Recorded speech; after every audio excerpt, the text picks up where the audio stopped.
in the U.S., China, Africa, all over. See, I didn't know that. Well, there you go. Huh. We're visiting with Mr. Delcy Theriault, who is a veteran of World War II.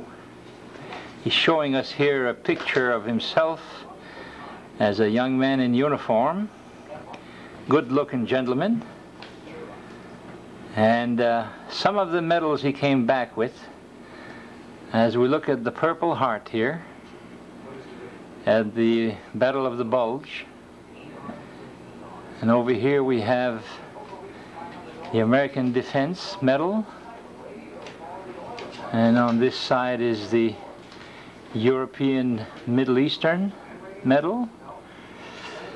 Over here we have the American Campaign. This one is a Good Conduct, and the one at the bottom is I can't remember. On reviendra plus tard. Après ça, il y a 6 battle stars, and we can account for 4 or 5 of them. One of them was the Normandy and Battle of the Bulge. C'est d'autres, vous dites? Northern France. Northern France and the Rhine. Right. Rhine was another battle. Puis il y en a un autre qu'on va penser plus tard, là. Puis il y en a une là, qui a été mise là just to make it a nice picture. Make it even. Mais he was in another battle. On va prendre une seconde pour regarder what medal this is here. This one here is called the World War II medal. So here we have 6 medals and 4 or 5 battle stars and a picture of Mr. Theriault as he looked as a young soldier from Fort Kent. Ici, on a un portrait là in training des 155 mm cannon, ça, Monsieur Theriault? 155, right? Après ça, il y a des 50 mm 50 mm on top of it. on top of it. Just so save ammunition. Okay. So this is some of the equipment you had. Ici, on a un portrait de M. Theriault en 1937. He was a lumberjack in New Hampshire. You see que j'étais in New Hampshire? Berlin, yeah. Berlin. So this is before the war, cutting wood in New Hampshire at the age of 21.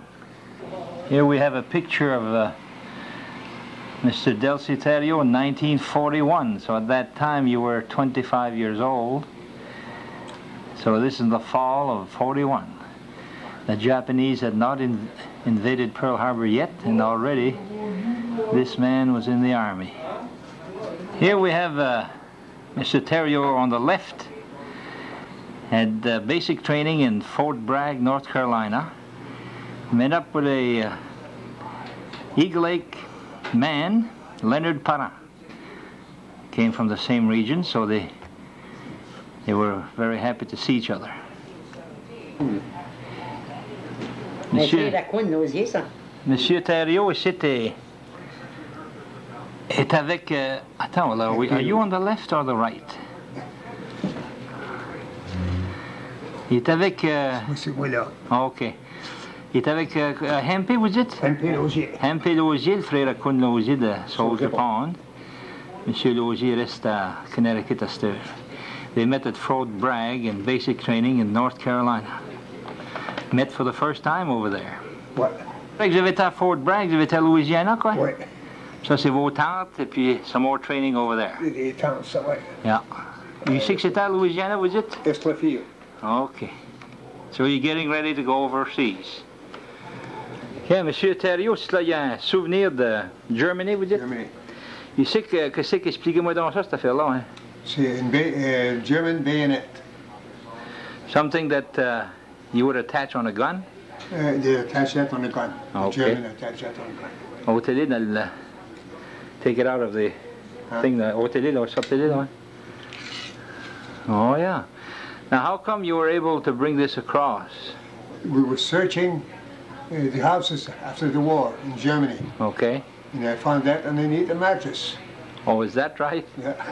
In a house? Yeah. And so to bring it over, you had to have permission, I imagine. Yes, I had to have a paper from the captain. Isn't that the paper? This is the paper they gave me. Oh, yeah. So the captain authorized you to bring this home? Yeah. Oh, yeah. Isn't that something, huh? We was allowed only one souvenir, each person. See. Oh, one souvenir per person? Oh, yeah. OK. Donne-moi ça, ce couteau. Very good. Now, Mr. Theriault, you were born 1916 right here in Fort Kent? 1916. April 13, 1916. À Fort Kent? Yeah. Ah ouais? Restez-vous dans South Pearl-Brook, ça? South Pearl-Brook. C'est vrai? En bas de la côte. Le monde de site? Yeah. Puis toute votre vie, là, vous étiez un lumberjack, quoi? Farmer, non? Jamais? Oui. Farmer, Je tout? veux dire, avant la guerre, Avant la guerre? j'étais en lumberjack. OK. Puis comment ça que vous étiez rendu à New Hampshire? Il n'y avait pas assez de... En lumberjack, voilà. Ils payaient mieux. Payait mieux à New Hampshire? Oui. Comment est-ce qu'il J'étais payait? 3 fois à New Hampshire. Comment est-ce qu'il payait? Ils payaient 3 pièces la corde. Ah. Et c'était une pièce et demie, 2 pièces. Oh, les boys. Puis une corde, celle-là, c'était pas avec une chainsaw, là? Non, non, c'est un bon ça. Buck saw. So how long did it take to cut a cord of wood? Ça nous prenait pas mal du temps. Ouais? Ouais. Ben, on va dire, on se mettait 3 hommes ensemble. Ouais. On mettait 7-8 cordes par jour. Avec un joual, puis 3 hommes. So, ça faisait comme 20 piastres par jour à 3 hommes. Ouais. Fallait vous filer votre joual? Non, il était Ah. filé par le compagnie. Puis c'était pas votre joual à vous autres? Non. So, it was clear money. Ouais, ouais. Ça fait que ça vous On donnait ne payait pas pension là-dessus, mais ça maintenant. Oh, is that right? So you had $7. C'est ouais. C'était pour la Brown Company, Ah! de New Hampshire. Mais $7 a day, c'était gros ce temps-là, ça? Oui, on pensait que c'était bon, certain. Ouais. Mon père, On faisait pas ça, oui. Non. Parce que mon père, il me compte qu'il travaillait pour une pièce par jour. Puis... On voulait travailler pour 50 cents par jour, par ici. Pas drôle, hein? À cette heure-là, vous, là, qu'est-ce qui est arrivé? La guerre a commencé en 1939 en Oui. Europe, là. J'étais... Quand est-ce? A commencé, j'étais à... Arrête-moi. À Ravengard, une compagnie à Ravengard. Oh, vous travaillez par là? Il avait travaillé le bois par là. Mais comment ça qu'ils commençaient déjà à drafter dans ce temps-là, quoi? Oui. Ça fait que... J'étais dans le 2e draft qu'a décollé de Fort Kent. Is that right? Quand c'était ça? Hein? What year was that? What, 41. 1941 in the fall or the summer? J'ai été drafté le 1er août. C'est le deuxième bunch qui allait. Ouais. Votre nom était sur la liste. Ça allait pas par l'alphabet de même, hein? Non. Qu'est-ce que vous pensez de ça quand vous avez fait drafter? Ah, j'avais rien dit. Je le Ouais. verrais, c'est tout. Ouais. Et le monde de ce temps-là, je On ne pense. savait pas que ça était en guerre à ce temps-là. On était drafté pour un an. Ah, ya. Tu sais, mais l'année était longue. Comme toutes les guerres, ils disaient que ça va finir bien vite, je pense. Oui, oui. Ouais. Fait que dans ce temps-là, il y avait un que Germany là, qui était pas de sang pur, là. Ouais. So you spent the whole fall your basic training, quoi? Non, c'était 3 mois de basic training. OK. Après ça, ils m'ont transféré dans la 28th Division. Ça, c'était quoi, ça? Infantry, ça? Artillery. Artillery? 28th Division Infantry, mais moi, j'étais dans artillery. Okay, so you were like a gunner? Is that what they called you? Ouais. A gunner? Ouais. J'étais pas gunner au commencement, mais j'ai fait gunner après ça. Ah, OK. Puis là, comment longtemps que vous avez trainé, là? Dans Louisiana, là, on était sur les maneuvers, tout le temps. Pardon? On était sur des maneuvers. OK. Ils nous avaient mis la 28th Division pour pratiquer des jeunes rookies qui venaient sur les maneuvers, les envoyer overseas. OK. So you were training others? then? On était 2 ans, ouais. Oh! Afin de traîner d'autres, tu sais. Après qu'ils étaient traînés sur un certain manœuvre, ils envoyaient overseas. Oh, yeah. Nous autres, on restait là pendant traîner d'autres. Ben, Tout revenu. c'était une belle job, ça? C'était une belle job, ça? Oui, c'était pas pire. Mais t'étais sur les manœuvres, en base, partout. Là. Oh, yeah. You were like making believe it was Ah war. oui, c'est pareil comme real war. Tu sais. You usais-tu du live ammunition, puis tout ça? Non, Non. tous des blancs, puis les airplanes qui nous bombaient, c'était avec des sandbags. Oh! Si en Sainte-Bague qui tombait à Renzo, on était supposé tomber en bas. Ah, OK. Donc, on ne peut plus se battre à Renzo. Jusqu'à notre bateau et en côte, tu sais. Ça fait que là, s'il y en a qui tombaient sur la tête, à C'est Sainte-Bague, rare que ça arrivait que ça tombait sur la tête. Mais...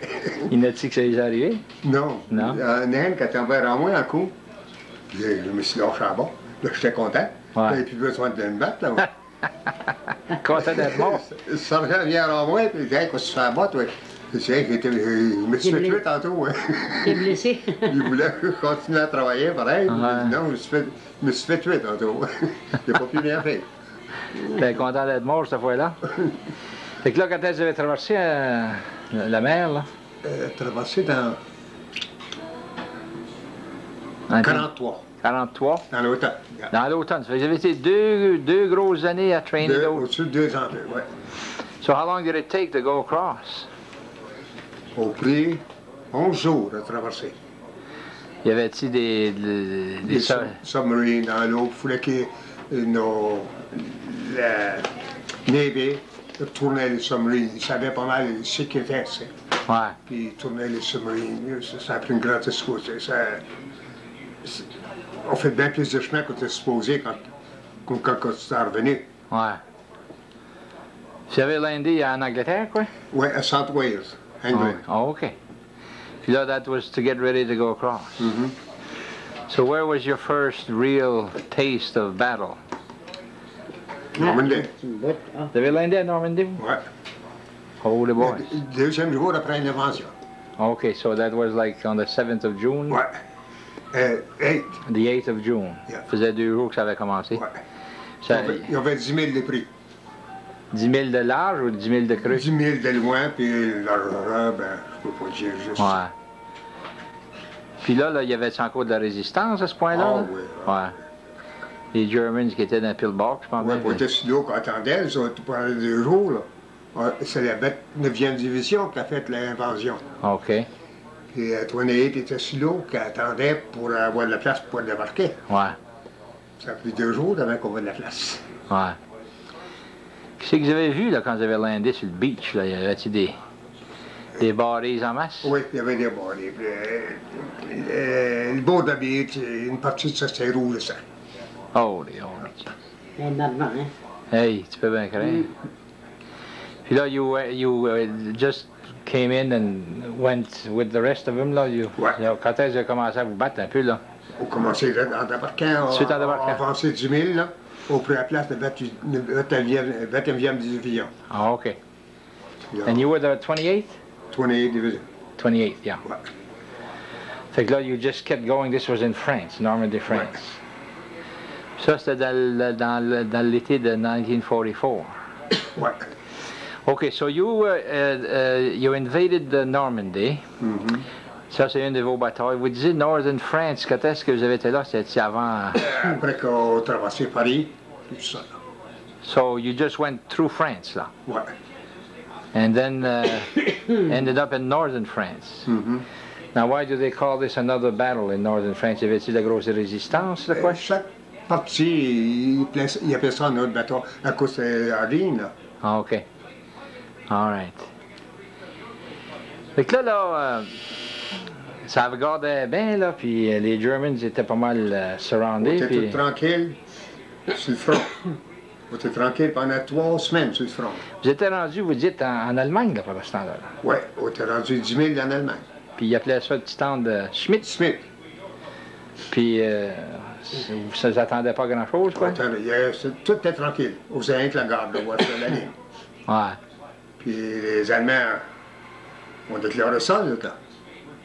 Il y avait attelé nos troupes qui étaient l'infanterie, une partie de l'infanterie, puis ça était en arrière, en pot. Puis nous autres, l'artillerie, au Wachet. Ils ont venu puis ils nous ont frappés. Puis ils sont prêts.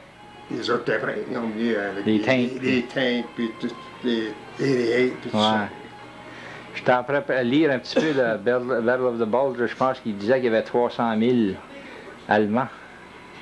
Ah oui. 300 000 soldats allemands. Ils ont mis 9 divisions, là, quand ils nous ont attaqués. Il y avait 9 divisions qui ont attaqué la 28, puis la 29, puis la 09. Ça, c'était dans le mois de décembre, là. Ouais, le 16 de décembre. 16 de décembre. Ils ont commencé à nous attaquer le 17. Je veux dire, oui, le 16. Ouais. 16, ouais. J'ai été blessé le 17. Ouais. Quelle sorte de blessure que vous avez eue? Ça en a éclat de boulet de canon Une épaule. qui m'a fessé dans le bras gauche, traversé dans le dos. Ça passe à travers? Ouais. Puis là, c'était... comment vous avez fait pour sortir de là, là? Vous avez tombé à bord et il y a quelqu'un qui vous a ramassé? Non, j'étais dans un foxon, puis le boulet de canon à l'un des deux à moi. OK. J'avais pas eu le temps de docker in notre foxon. Ah, OK. Puis là, ça m'a fessé. J'avais un téléphone avec moi. Puis là, c'est mes chums moi, qui étaient avec moi sur le canon, là. Ouais. Et c'était pas mal grave, fessé. Je les avais tout envoyés dans le foxhole. Puis j'ai dit, je vais watcher le canon tout seul, moi. Puis le canon était chargé, prêt à tirer. On était rien qu'après le commandement pour tirer. Puis notre téléphone line avait été coupé, forward observer. Ça fait qu'il ne pouvait pas tirer. Mais tu aurais attendu un boulet de canon qui venait vers moi. Il y avait un veste, avec de la grêle. Oh, Partout. jeez. Là, j'ai parti à courir. J'avais un téléphone de mon oreille. C'est moi qui prenais les commandements. Ouais. Parce à courir, mon foxon, il y a un qui le temps de sauter dedans, il n'a pas eu le temps de me rabosiner dedans. Là, le boulet m'a fessé. Savez-vous que j'étais blessé, là? Ça te fait mal? Des fois, ça fait pas mal, ça? C'est pas ça. Ça m'a engourdi, le bras. Ah, yeah. Engourdi. Mais j'avais une flashlight. J'ai pris une flashlight. Ah, puis c'est le soir, ça, là? 2h05 après minuit. Oh, les boys. Quand est-ce que vous dormez, là? Non, on était réveillés. Pas grand chance à dormir, ce temps-là. Comme ça, c'est le milieu de la nuit, ça, là? Ouais. So you had to use a flashlight to see how bad you were off, or what? J'ai regardé, puis j'ai vu qu'il y avait un trou dans mon butin. J'ai pensé à moi-même que j'étais blessé. Là, ça a commencé à dégourdir.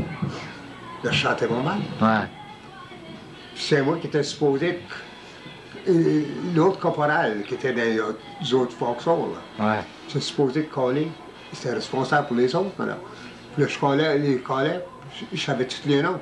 S'il y en avait qui sont fait blessés ou non. Puis ils m'ont tout répondu, ils étaient tout corrects. Il y en a un qui dit, Theriault, t'as quelque chose, toi, ici. J'ai dit, non, j'ai rien. Ah, il dit, t'as vrai, pas pareil. T'as de quoi certain? J'ai dit, on va là, toi. J'ai dit, non, brillez pas, c'est trop rough. J'ai dit, attendez, puis, mais que je peux y aller, je vais y aller. Puis, je vais aller à vous autres, plutôt. J'ai dit, j'ai été blessé, mais je vais aller à vous autres, plutôt. Fait que là, quand on se flaquait, puis on commençait à tirer, éloigné de moi un peu, là, il y avait une chance de courir aux autres. Il est rentré dans un foxhole, il y avait trois dans le même foxhole. Là, ils ont un téléphone, ils ont collé pour le médic. Le médic était pressé partout. Pas de médic. Le capitaine a dit, le médic s'est pressé partout. Il y avait un lieutenant qui s'appelait Lieutenant Payne. C'est 22 jours qu'il avait nous autres. Il a pris le téléphone et il a dit, qui est Theriault? Il a dit qu'il est blessé. Ils ont dit, c'est que le canon était, tout. Il dit, qu'attends là, vous voyez les. Il est venu avec un first aid kit. Puis là, ils m'ont même dit, c'est le bras. Ouais. Ils ne savaient pas, ça avait traversé dans le dos. Ils ne voyaient pas ça. Tout ça là, le sang coulait. Puis je sentais le sang rentrer dans ma botte. Oh, the boy. Puis il a fallu dire, Theriault, je vais appeler pour une ambulance. Ils ont appelé pour une ambulance, il était baisé partout. Et il y a un weapon carrier. Ils ont dit, un weapon carrier qui va passer pas loin de vous autres, mais toi sur le haut de la banque, là. Puis soyez là une telle heure, telle minute. Puis il dit, on va juste arrêter. Il faut que vous soyez là. Ça fait que. Il dit, Theriault, je vais t'aider, peux-tu faire là? Peux-tu faire ça, là? J'ai dit, oui. Il dit, je vais t'aider, puis on va grimper la banque. Puis, Grouillez-vous votre bras? Il ne grouillait pas gros. Il m'a pogné par abrasser lui sur l'épaule. Ouais. Attendez donc une seconde. Fait que là, c'est encore de la milieu de la nuit, là. Ah ouais. Puis vous avez... Quand M. Bétier, vous étiez dès 2h05 après minuit, ça faisait peut-être dans 15-20 minutes de ça. Ouais. Là, il y a un truck qui nous a ramassés. On fait les lumières, les petites lumières bleues arriver aussi, puis le lieutenant l'a flyé, puis... Puis là, vous saignez tout le temps, là, vous? Je saignais tout le temps, oui. Mais je crois que je saignais pas trop, parce que je affaiblissais pas. Ouais. Trop. Ça fait que j'ai rentré le truck, ils m'ont marqué sur le truck, là. Quand j'ai vu mon frère sergent, de sa connaissance de truck. Puis il y avait 3 autres gars, de ce même truck-là, qui étaient blessés. Et ils nous ont transportés à Luxembourg, Ah, OK. en hôpital. Arrivé à l'hôpital, ils m'ont fait assis. C'était pas un hôpital, c'était un hôtel qu'ils m'avaient pris pour un hôpital. Ouais. Ils m'ont fait assis sur un casse, là. Ils ont dit, attends ici, ils ont dit, il va venir quelqu'un t'aider des bétons. Vous avez ce que c'est. Il a venu un ward boy. J'ai dit, écoute, je suis fatigué, j'ai dit, moi. J'ai dit, je voudrais me poser, je voudrais dormir. J'ai dit, mon gars, il t'arrête pas de l'été ici, il dit, on vient d'avoir les ordres, dans l'heure de chiffre, il faut que l'hôpital soit vide. C'est vide. Ils ont regardé un convoi d'ambulance, pour venir tout vider l'hôpital. Il sait que vous étiez là. Vous avez dit que vous avez commencé, vous étiez à Schmidt, Germany. Ouais. Il sait que vous étiez rendu là quand vous avez fait Je ne sais pas blesser. le nom de cette place-là, ça. Il sait que vous avez fait blesser, vous ne savez pas le nom de la place. Juste le nom de la place, dans Mais Luxembourg. vous étiez back dans Belgium, là. Oui, oui. Vous avez fait pousser, là. Ouais. Au commencement, les Germans avançaient puis gagnaient, tout là. Non, ils n'avaient pas avancé gros. Non. Nous autres, notre canon est encore à la même place. Ah ouais? On a tout à la même place. J'étais blessé aussitôt que le bateau. Ah, OK. Mais ils ont avancé pas mal Ils ont longtemps, là, avancé après. après ça. Après ça. Ah, ils ont avancé. So you kept running away from them, quoi? On va dire, ils vous ont mis dans l'hôpital, puis là, you had to evacuate you. Ah oui, and then, en field hospital. ouais. On m'a mis sur une ambulance au travelé le restant de la nuit. Puis une partie du matin. Ouais. Au field hospital des tentes. Après ça, partant de là, ils m'ont mis sur un transport. Envoyé place en France. Ouais. Dans le bas de Paris, Ah ouais? dans l'hôpital. Là. Ça, là, c'était Allied Territories. Ouais. Puis, partant de là, moi, ils m'avaient mis bed patient. Je n'étais pas supposé me lever. J'ai dit, Fred, je ne me lève pas. J'ai dit, moi, où je savais qu'il fallait traverser en Angleterre. Tous les gars m'ont dit ça. Puis, si j'étais bed patient, ils me traversaient sur un bateau. Je ne voulais pas laisser le bateau, ça prenait du temps. Ah. Ça fait que je me suis levé. Ah. Puis ils venaient me donner une piqûre de pénicilline et les nurses, à tous les 4 heures. Ils viennent, dans le scout, ils viennent me donner une piqûre. Je n'étais pas dans mon lit. Ils ont demandé au gars, ils ont dit, qui est lui? Ils ont dit, il est parti dans le hall, là, quelque part. Ils ont demandé de me trouver. Ils ont dit, quand tout est bed patient, reste couché. Puis je ne suis pas bed patient. J'ai 2 ans, je peux marcher. On se fait dans les autres, c'est dans les autres. Puis, oui, ça fait gâter, puis elle a dit ça au capitaine, qui était un docteur. Là. Il dit, s'il ne veut pas être bed patient, laisse-le faire de son bout. Je ne veux pas être bed patient. So Le lendemain, ils m'ont mis sur un airplane. Bon. Et ceux qui n'étaient pas bed patient, ils me mettaient sur un airplane, traversaient en Germany, en England. England, yeah. So,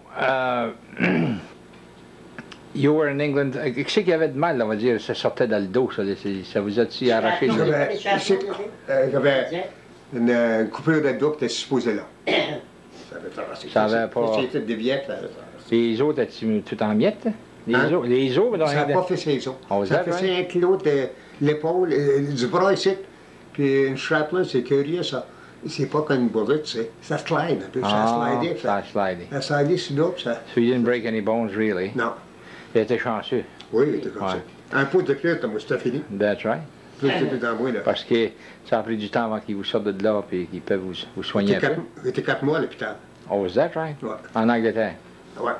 Là, en Angleterre, là, by that time, il y avait encore du bombardement des Germans en Angleterre? Non. Ils venaient plus, Non, là? non. Ils n'avaient pas des boss bombes là, qui tombaient? Ils avaient des flying bombes, oui. Ouais. Qu'on voyait passer dans le temps de côté d'en France, mais là, dans l'Angleterre, je n'ai pas vu. Il était trop tard pour ça. Là. Ouais. Il était rendu. Il était tout fini, les autres. Ouais. So then you were 4 months. Now we're back in April of 45, là, quand vous êtes sorti de là. Ouais. Puis là, you went back? J'étais back de même. Là, j'étais supposé qu'il restait en Angleterre sur light duty. À cause, je ne pouvais pas me servir de mon bras. Quoi. Oh, is that right? Puis je voulais pas. Je n'aimais pas l'Angleterre.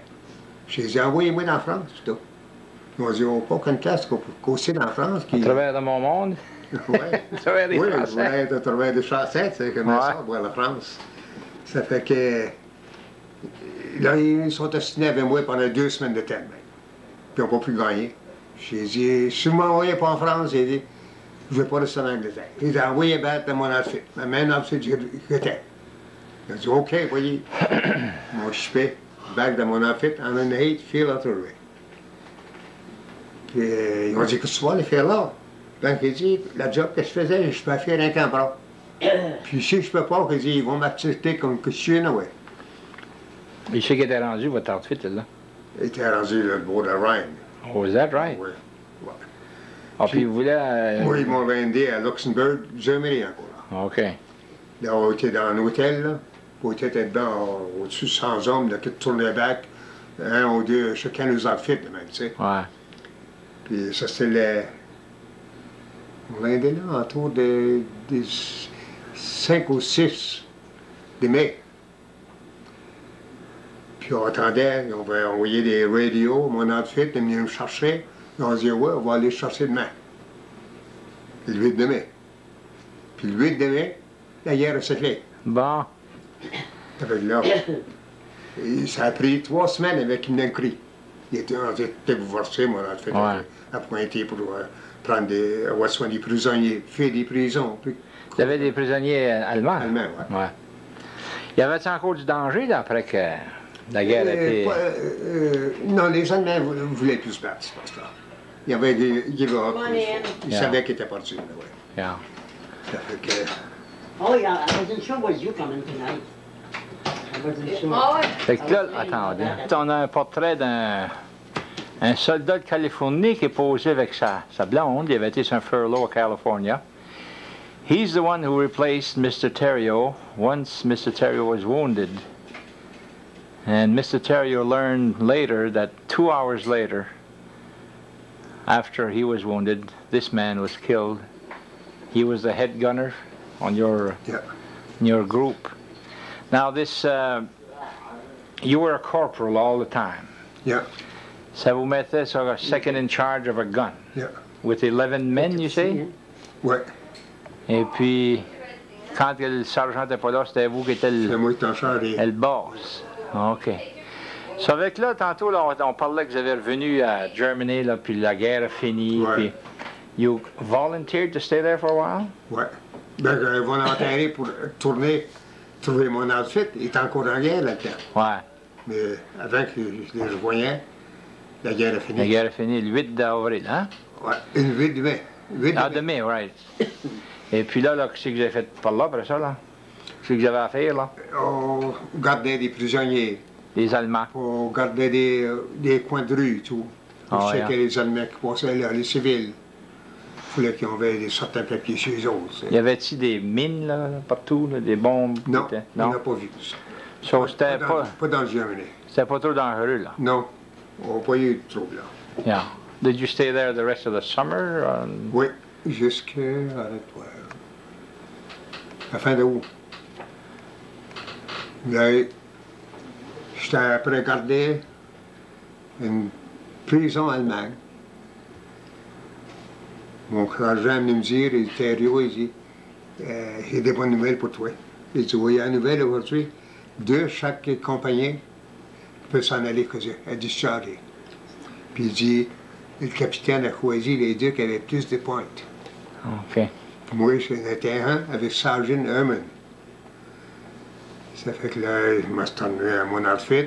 Le lendemain, ils nous ont envoyé dans France, le camp Locust Strike, Ah, avec la 29 Division. Y avait-il des chances d'aller au Japon pour vous autres, là, Oui, ce temps-là? pas moi. Pas vous. Moi, là, ils m'envoyaient pour être dischargé. Puis il y en a d'autres qui y ont été. Non, ils n'ont pas été parce que la guerre a fini. La guerre est finie avant. Et tout mon outfit a été transféré, là. On y a fait un lot venir en Amérique, OK. puis il était supposé qu'aller au Japon. Ah, OK. Puis la guerre a fini avec qui traversait au Une Japon. chance. Fait qu'ils ont tout été dischargés avant moi. Bon. Oh, is that right? Bien quand moi la guerre est j'attendais finie? le bateau, Ah. puis il employait toutes les voies pour traverser Ah, oui. les ceux qui étaient supposés d'aller au Japon. Ben oui. Puis, Quand est-ce que vous avez arrivé ici? arrivé ici le mois d'octobre. Mois d'octobre. J'étais dischargé le 27 octobre. Ah, Et ouais. ça a pris 3 semaines avant qu'ils me dischargeaient. On arrivait à New York. Puis là, ils nous ont dit à New York, ils ont dit, si vous allez à Fort Devens pour les discharger, ça va peut-être bien prendre un mois ou 2. Ils ont dit, allez à Fort Dix, New Jersey. Ça fait qu'ils nous envoyaient à Fort Dix, New Jersey. Puis là, le colonel qui était là, il voulait, on allait pour signer des discharges, il voulait pas me donner de disabilité. Ah. Alors, je dis, ouais, je ne veux pas signer mes discharges, mais allez, tu vas rester sur l'escouade. Je suis bien, c'est. Puis il n'a rien fait, c'est quoi? Pas le temps. C'est sport, on fait ça. Ça fait que, au bout de 3 semaines, il m'a appelé, puis il dit, veux-tu signer des discharges aujourd'hui? J'ai dit, oui, si tu me donnes une disabilité. Ben, je vais donner 10%. Il m'a donné 10%, il m'en foutait bien quoi j'avais. Par ce temps-là, là, votre bras, il marchait-tu bien, là, lui? Pas trop. Non? Non. Ah, vous chantez ça toute votre vie? Oui, je sens quoi. Il remercie son aide. Mais tu peux bien croire. This is St. Louis, maintenant, you've talked about it so long. Une place de l'été, St. Louis, France. Saint-Lô, c'est. On a tout détruit cette place-là, Saint-Lô. Ah oui? Il n'y a rien resté de bout. C'est Northern France, ça? Non, comme 30 000 après qu'on rentrait en France. Ah, yeah. Ouais. Oui, on entend parler de Saint-Lô. Ouais. Il Il n'y a pas resté de bâtisse de bout. Oh, les boys. Ben, ils ont perdu après le nom dans Saint-Lô. La 9e division l'avait pris, puis ils l'ont perdu. Ah. Puis la 29e division l'a pris, puis ils l'ont perdu. Puis on l'a appelé la 28e. Puis notre général a dit, j'y vais pas autrement qu'on fait ce qu'on veut. Il ne voulait pas la chalet. Ah. Il voulait apprendre sa chalet. Ah, OK. Puis notre général a dit, ben il dit, j'y vais pas. Il se tenait, le général l'un l'autre, des fois. Ben. Ouais. Ben il dit, OK, il dit, comment tu vas faire ça? Il dit, pas tuer les civils. Il dit, on va faire les papiers français, de laisser la ville pour un tel temps. Tu sais, on va te donner en une semaine ou deux. Hein? Ouais. Puis il dit, au bout de ça, là, c'est nous autres qui prenons over, puis on va toute la chalet. On roulait dessus au bout de ce temps-là, avec 225 canons qu'il y avait dans notre division. Fait que ceux-là qui ont resté là, c'est de too bad, hein? Il n'y avait pas de français qui Il n'y restait. a plus de français. Donc les Allemands et tout, ils savaient comprennent. lire français, puis ils ont Ben mis ouais. sa place tout, tu sais. Ils savaient que s'il y allait. Ils savaient qui c'est qui venait. Ouais. Comme ça, vous arrivez à Fort Kent, là, vous, depuis... you're almost 30 years old, là, by the time you got discharged, hein? J'avais 29. 29, là-dessus. What do you do? You bought this farm here? Hein? Ouais. Ça, c'est la ferme à qui, ça, zit? À Victor Theriault, un de mes cousins. Ah, c'est un de vos cousins? Ouais. Comment ça qu'ils vous ont vendu ça? Ils s'en allaient en Ils dehors? voulaient envoyer. Ah. Ils sont allés à Fort Kent. Ah, dans le town. Ouais. Puis, vous avez farmé, mais c'est ça qui était votre vie après ça, là? Tout le temps de la vie après ça. Ah, oui. Puis là, c'est en 45, 46, quand est-ce que vous avez rencontré votre femme? Dans On 46. se connaissait, on était sur le même chemin. Dans 46. On restait sur le même On commençait chemin. à sortir ensemble. On va rester Ouais. dans South Pearl madame Oui, Theriault, oui, hein? voilà. Qui c'est qui est votre nom de famille, vous? C'est voisine. Voisine? Mm. Puis vous connaissez un peu avant? Ah oui. Un peu pas gros, mais. On connaissait bien. Ça, non, on sortait Quand j'allais à l'école, je pensais comme que à cette heure, là. il me tirait des roches. Oh, des menteurs. Il allait au couvent, il était jeune, puis il se faisait des roches. My God. Puis vous autres, c'est qu'il y avait à faire le temps de Fort Kent à ce temps-là? Pas grand-chose. J'avais une chope à patates, là. Tu travaillais, là? Oui, il était bien là, moi, tout j'en vais donner. Comment tu Ma demain m'a pogné. Comment tu fait cette chope-là? Oh, attends, là, je songe à ça. C'est brûlé, c'était pas loin du WWII, là, on va dire à cette heure, c'était de Tarot, on était Ah, ouais, big, C'est la place du MLM, là. Ah, oui, yeah, big yeah, outside. yeah, Je sais yeah, pas yeah. si c'est Camille, ça a été mis, le fait est mis.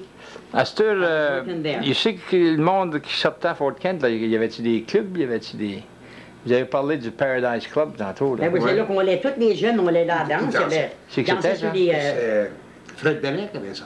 Ouais, mais je sais que c'était. Fred Bellin, puis après ça, a été Gagnon, Ouais, puis là, la ouais, dope ça. Gagnon. Arrête, je sais qu'il était. Fred Bellin a pris ça à dope, Oui, mais le Paradise, c'était Tarot. Après que la coupe Après, il faut pas... C'est pas d'être ce que le vieux fait, là, le bord de... Oui, oui. Ah, là, le Oui, VF. oui, c'est le vieux. C'est le vieux, puis on Ouais, ramenait ouais. ça différent, là, tu sais. Oui, oui. Ah, le VF était le Paradise Club. Oui. Ouais. Puis il y avait de la danse là. Oh, oui. Fred samedi Bellin soir. avait ça, lui, puis il a vendu. Parce qu'apparemment, je pense, avec Adolphe Gagnon, Fred Bellin. Hein? Oui. And he bought it from him, Ça, comment ça ça, c'est s'est un beau arrangé. pays. So that was the place to go in Fort Kent. Mais c'est la seule place. C'est la seule place. Ils ont Il y avait- il y avait même quoi? ils ont même pas de band, Il y avait ils jouaient sur des groupes. on le Blue grass, Moon là. en bas, là, par en bas, là. Silver Dollar, je pense. Silver Dollar, oui. Ça a pas Ah, duré il longtemps, sait, il ça a sait que brûlé, ça. il sait que le garage à Martin Ford, hein, à peu près. Oui, après, là. hein. Parce que je me Ça a pas rappelle, duré longtemps, il fut après dedans. j'ai été aux noces là, une fois quand j'étais petit gars, j'étais jeune, moi, de ce temps-là. Non, oui. Oui, C'était une belle place, quand c'était nul. Oui, oui. Ça a pas sauvé. Comme ça, là, que vous avez marié quand est-ce, quelle année, là? 40. Je sais le marqué, là, je m'en rappelle pas. April 27, là. Ouais. 1947. C'est ça, le marqué, là. 47. Vous avez continué de farmer Tout le temps, tout oui. le temps. Vous avez eu combien d'enfants? 10? 10. Il y a un de mort là-dessus. Il y en a qui est mort jeune, quoi, en Ah enfance? oui, en avant. 2 jours après non, qu'il est non, mort. ouais. 2 jours. Ouais. Puis les autres sont tout en vie. Ah, Vous ouais. savez. Il reste tout alentour? Il y en a en Connecticut, il y en a en Floride, Ouais.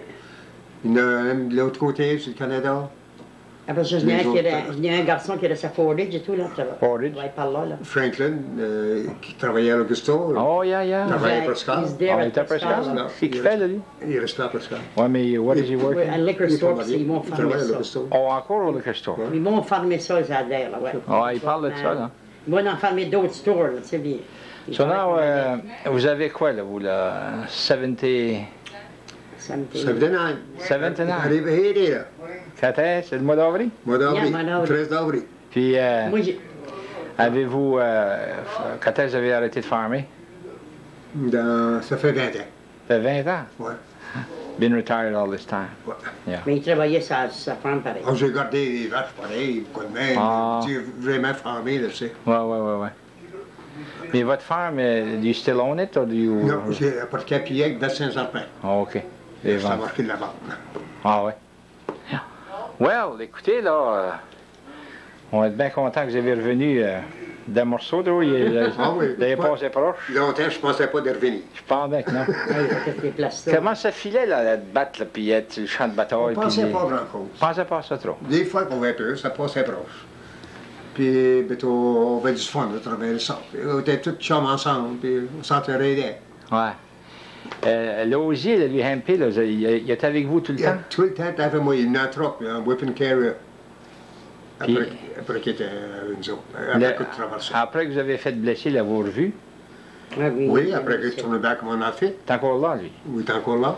Puis il est alentour, lui, là? Oui, il était à Connecticut. Oui, il vient tous les ans, là, puis il y en a un tour. Is that right? Il vient me voir tous les ans ici. Je pense bien que les chums que tu te fais à l'armée et à la guerre, là, même, c'est des chums pour la vie, hein? C'est comme Brothers, on va dire quand Il y en a ça. un comme ici pour moi, en Canada de New York. Ah oui? Puis j'étais pas ici, j'avais été voir Ben ma soeur oui. à Milwaukee. Puis... Je l'ai manqué. Vous l'avez manqué, il était Oui, il a avec... collé ici, puis il Il y a collé avait- un bac, puis il dit. Il avait été à Montréal, lui. Ah oui? Puis il avait mon adresse. Puis pour ça tourner, je faisais. Il a traversé à Fort Kent. Puis il a demandé aux officiers si j'étais encore en vie. Ils ont dit oui, on le voit tous les jours. Tu sais. Je traversais la classe souvent. Fait qu'il il est venu pour moi. Puis Il vous a manqué. Ouais. Ben, avez-vous connu du monde qui sont fait tuer, là, du monde de Paris-Site, ou... Non. Non. Non. Mais vous n'avez vu faire en masse, je pense bien que... Ah oui, là, ouais. Yeah. Il y a aussi le D-Day, là, was November 2, 1944. Quand la guerre a fini, ça. Well, we're glad you're back and you were able to live in Fort Kent all this time and enjoy South Cradle Brook. C'est beau par ici. Oui. Ben, comme ça, oui. Ah, ouais. On est tranquille. C'est il faut mourir, je comprends. Well, I wish you a long life. Mais vous, Madame Theriault, Bose, Les autres, Thank c'est you. tranquille, tu sais. yeah, vous êtes bien, c'est OK. Bonsoir. Bonsoir. Pensez à d'autres choses, M. Theriault, en m'en allant, là. Vous m'avez dit que quand vous étiez après vous battre, là, Ouais. la plupart du temps, vous ne savez pas si vous étiez. Non, non, on ne savait pas. Il ne nous disait pas. Et vous ne disiez pas en tout. Puis je vous ai demandé si c'était encore qu'il y avait des spies. Vous avez dit que oui. C'était pas des soldats américains qui étaient des spies. Hein? Non, non. C'était quoi des... Il y avait des filles françaises qui étaient mariées avec des soldats German. Ah, OK. Puis les autres, ils aidaient aux Germans, les autres. Ça, Ah, OK. ça les hommes, ils étaient mariés avec les autres. Vous dites que vous n'avez pogné 3 des fois, une fois? 4. 4? 2 hommes et 2 femmes. OK. Comment que... Ils viennent me parler un soir, on était à Ronald-Canon. C'était vers 8 heures du soir, il faisait bien clair. Ils viennent me parler. Puis ils voulaient m'emmener, ils disaient qu'ils étaient des Parisiens qui s'éloignaient de la guerre. Puis ils étaient d'un creux de rocher qui restait là-dedans. Donc, ça fait un mois qu'on reste là-dedans. Ouais. Ils voulaient qu'on allait voir ça. Ils disaient non, on n'était pas supposé d'aller voir les coups de main. Tu sais. Dans la nuit, on avançait 10 000. Le lendemain matin, ils me disaient comme un Interpreter? interpréteur, moi, là. Fait que vous avez servi de votre français, là, vous? Oui. Quand il y avait de l'eau à l'écrit, des ressources, des maisons françaises, on manquait d'eau des fois. Ouais. Bon matin, il m'a écrit de l'eau dans la soute avec une maison. Voilà, on passe à une grange. Les deux mêmes hommes qui nous avaient parlé le soir d'avant étaient là. Pour être 10 000 de glace, eux autres. Ils disaient, il y a quelque chose qui est rien. Fait qu'ils viennent pour me parler français, là. Ils m'ont pas connu. Moi, je parlais plus français, là. Ah, OK. J'ai pensé à quelque chose, c'est. Ça fait que quand on s'est retourné à moi la suite, dans un mode canon, j'ai rapporté ça à mon sergent. Et le sergent a dit ça au capitaine. Le capitaine dit, OK, on va y aller. On va aller voir. Ils m'ont emmené avec les autres. 2 hommes avec nous autres. Le capitaine était là. Puis là, je parlais français. Ouais. Arrive aux autres, puis ils me demandent ce qu'ils faisaient là. Ils disaient encore la même histoire. Ah. Ça faisait 3 semaines qu'ils étaient à cette grange-là, qu'ils restaient à cette grange-là. Ah oui. Là, je les ai dit, vous êtes les mêmes. Je les ai parlé hier soir. J'ai dit, 10 000 de site. Comment ça fait, vous êtes ici, à soir, au côté? Ah, les savent pas quoi dire. Ouais. Là, ils étaient plus prisonniers. Ah, Au type, on cherchait la grange. Ils avaient des radios. Puis on venait en bicycle. Ils suivaient en bicycle la nuit de même, eux autres. ah. Oh, yeah. Puis ils avaient des radios. Puis ils envoyaient ça au gouvernement. Ils écoutaient. Là, c'est bien, moi, t'as dit. On les a pris comme prisonniers. On a tourné, on a collé les MP, on a écrit. Ouais. Je sais pas s'il en arrivait des autres. Ben, c'est intéressant, ça. OK, bonsoir encore. It was a lawyer's dream, but a landowner's Nightmare. nightmare. On est le 24 de janvier 1996. On est avec Finland Dumond de Fort Kent. Et puis Finland, c'est un vétéran de World War II. T'as-tu le numéro de Fort Kent, Finn? Oui, dans 1920. 1920, ça fait que là, you're 76, hein? Don't look that, huh? T'as pas de l'air 76. Vraiment, là. You were born in Dagle, though, hein? Well, it wasn't Fort Kent, but close to the line. Oh, yeah? Proche la poche d'eau. Oh. So, is this Dagle or Wallagrass? It was Deco. OK, Wallagrass, puis là, tu traverses à Soldier Pond, là, ou à... Yeah. Ça serait plus proche de New Canada. Oh, OK. Ton père, c'est George? George Dumond, Ouais. and was the oldest in the family. You were? Yeah. Oh. Don't look that, huh? A lot of brothers, I think, that look older. Comment est-ce qu'il y en avait des enfants chez We vous? were 10. Ah. 6 boys and 4 girls. Your father was a potato farmer or animals? Potato. Yeah. It was all, at that time, you know, hard times, it was about anything you could imagine to make money. Yeah. Mostly potato farming. Yeah. But you had animals too? As animals, we had horses, cows, chickens, pigs, Yeah. sheep. Sheep? Did I say chickens? Yeah. Sheep for the wool? Yeah. Yeah? Is that right? Yeah. So here you are now, you're a teenager when the war is approaching in Europe. What happens there? What are you doing? You went to high school in Fort Kent? I went 4 years in Fort Kent. Yeah. Probably a thing of interest that I like to tell people that they never believe me is that I went 4 years, 5 miles one way and 5 miles the other, walked for 4 years.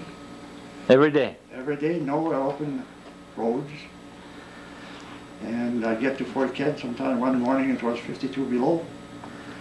And old man, Mr. Markey, said, Monsieur Dumond, it's too cold for the people of Fort Kent. So I turned around and went back home. So you're saying that there was the roads were not open? Tu marchais la tweede de Bordeaux, là? All the way to Fort Kent High School and turn around and go back in the afternoon. I had a lot of things to do home, chores of the stables and everything. Yeah. Tu watchais pas le TV ce temps-là?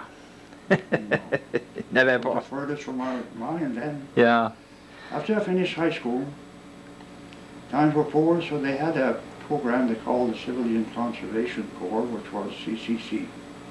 Civilian Conservation Corps. I joined and I stayed 3 years in there. Now, what was that all about?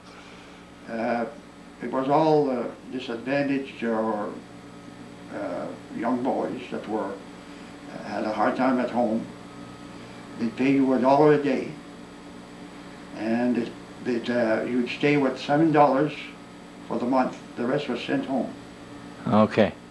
Of course, you were fed and everything besides that. And the military was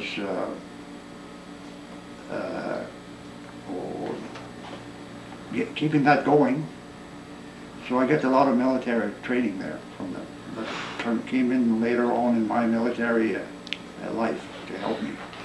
So this was like, was it because there was nothing else to do around here? Yes. Any place. They came from Massachusetts, they came from New York. And the CCCs were all over the country. So where did you go for that? I went down, the first camp I was in Greenville. Greenville, Maine? Yeah. Then I went to Chatham, New Hampshire, and back to Southwest Harbor. This is where I get out of these CCs. That must have been nice, though. Did you enjoy that? Very much. Yeah. Out in the woods most of the time, in the mountains. And after I get out of the CCCs, I went down to join my brother Roland in Connecticut. And I landed a job at the Royal Typewriter until they bombed Pearl Harbor. Then the shop started closing down for war effort. Right. So they closed down my shop for so many months, and I would land a job here and there, but it wasn't for me. In the meantime, there when they started the draft, I was classified 4F. That meant absolutely no good for anything. This was really, I didn't like it. So while looking for a job, after I got out of Royal Typewriter, I went by the induction center, Army, one day, and I walked in. And I told the guy, I said, "Jesus, there must be something in the Army that I can do." He says, "Yes, there is." Got inducted and got sent to the infantry. Now, you were 4F. You had lung problems then? Yes. Yeah. Yes. Asthma? Yeah. Emphysema, asthma. You had asthma all your life? Yes, from the side. Yeah. And after I joined, of course, went to Devon's, and from there I was assigned to 98th Division, Infantry Division in Kentucky, Breckenridge, Kentucky. So you started at Fort Devens, Mass? That's where we went in Oh, to okay. be inducted. Most people from the Northeast, that's where they went, That's I where think. they landed. They started there, yeah. And there I was in the 98th Division, and nobody dared touch me over there because when you volunteered for a service, you had a different number, serial number, than one that was drafted. And my serial numbers showed that I was regular Army. So they all thought that I had a lot of training. Then my training with the CCCs had helped me quite a bit because it was similar living conditions and all this stuff. So really there, I was never bothered to guard duty, KP, or anything like that. They never wanted to touch me too much because they thought that I could show them stuff, see? Yeah. T'étais béni, là, toi? What? I had somebody looking for me all through this stuff now. Somebody up from above, I'm quite sure. Yeah. And so your asthma never bothered you there then? You didn't have to... Well, they knew just listening to me that I was bothered. Yeah. Tu râlais? trained in 98, went to the maneuvers. I got assigned to a vehicle to drive for the company I was in, the G. And I drove, well, went to the maneuvers in Tennessee. Then we went to Camp Rucker in Alabama. And of course the war had started in Europe then, and it landed in Africa, North Africa. It won then, and everything was going for Italy. So what year was that? Are you 42 now? No. I'm 43 now. 43 now. No. So you joined after Pearl Harbor. So you joined like in 42. I joined in 42. Yeah. In November 42. Oh, November. Almost a year later. Yeah. And see where was I? Well, you're in North Africa now. I landed in Oran in North Africa. You did? Yeah. And this is where, like I told you there, that coming off the boat, we were being processed, and there was a couple of GIs with a bunch of Arabs trying to get them to work because they got groups, you know, to work for the army. And of course the guys couldn't talk French. So I happened to put my 2 cents worth in there to help them out. The Arabs talk French. Yes, spoke but the French. Americans could not. Yeah. And I was pulled so fast out of that line, I never saw my outfit again because I could talk French. Oh, is that right? Now, you were in Morocco? Where were you? In Algiers. Algiers, okay. Oran, Algeria. Yeah, so that was a French Oh, yes. play, the colony. whole north was French. The whole North Africa was French. Morocco, Algeria, and Tunis. Oh, yeah. Libya too? Libya too? No? Yes. Yeah?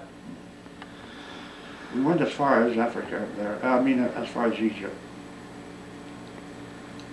Stayed in Oran for a while, and I got assigned to an outfit. And there was about 20, 30 individuals, all drivers for vehicles. And our job was to pick up old staff cars that they used then and drive them to Morocco to be put on boats to be shipped to the U.S. And we pick up new 42 sedans, Dodge and Plymouths, and bring them back to where we picked those old staff cars and exchange them. You were like replenishing The new equipment. new equipment, so all you had to do was drive him back and forth. Now, was there much danger to do that? No, not that. It was all the main roads. North Africa was secure by then. Yes, The Germans were gone. they were gone. Yeah. So are you saying now that this was a fairly easy job instead of fighting in a... Yes, sir, and all through my stint it was an easy job. That's why I don't like to talk about this stuff. Because you hear people, you know, that really had it tough there. Yeah. Do you think your disability probably helped, but I mean, your French seemed to have helped too, the fact that you knew this language. Later on, I'll tell you, Robert, it helped me too, quite a bit. Oh, is that right? Did you use it some more in North Africa there? Yes. You used it that first time, but did Where you... I met Ike Eisenhower and Mattie Pinette from Fort Kent here. Oh, is that right? In Algiers. Now, who was she? She's, Mattie Pinette is quite sure Mrs. Dave Daggle's sister. Okay. You know, there's close relation there. Uh-huh. She was one of the first WACs to hit Europe, England.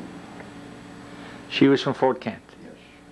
Now, was she assigned to Eisenhower, or? She was private secretary to Eisenhower. She was his private secretary from Fort Kent? Where you saw Eisenhower, Mattie was besides him.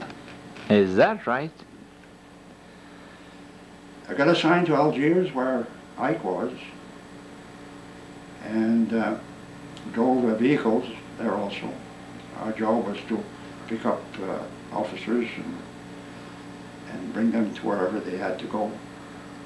I met Ike there and Mattie Pinette. That's my first encounter with him. Now, you must have been quite something, both from Fort Kent did. Did you know her before? No? From there, after we went for Naples, Italy, to land in Africa. The invasion had been made there at the NGO beach and all. This is where I learned that my crew that had gone overseas with were just about all annihilated at the NGO beach. Is that right? See, now I see that somebody up there that was looking out Yeah, for me. yeah. So they made a beachhead over there in Anzio, and most of them were killed. Yes. And landed in Naples. Then from there we went up to Caserta, an estate there that with a very nice castle on it. The Americans had bivouac all around the swimming pool there, a big pool in the back of it. And this is where also that I should have said before, in Africa, I'd met President Clinton's father. He was a mechanic for the cars that we were ferrying back and forth. Oh, is that right? And he, of course, came over with us to Caserta. I stayed there until the invasion of southern France. This is where I got the closest to the thing. To the front. When we landed there, paratroopers and gliders had gone over the shore, and this had not been secured yet. Quite a few mines went out there. Did you land on the beach, or you went up through Italy? No, we went from Naples. We landed at Saint-Tropez in southern France. C'est tout le temps des belles places que tu vois.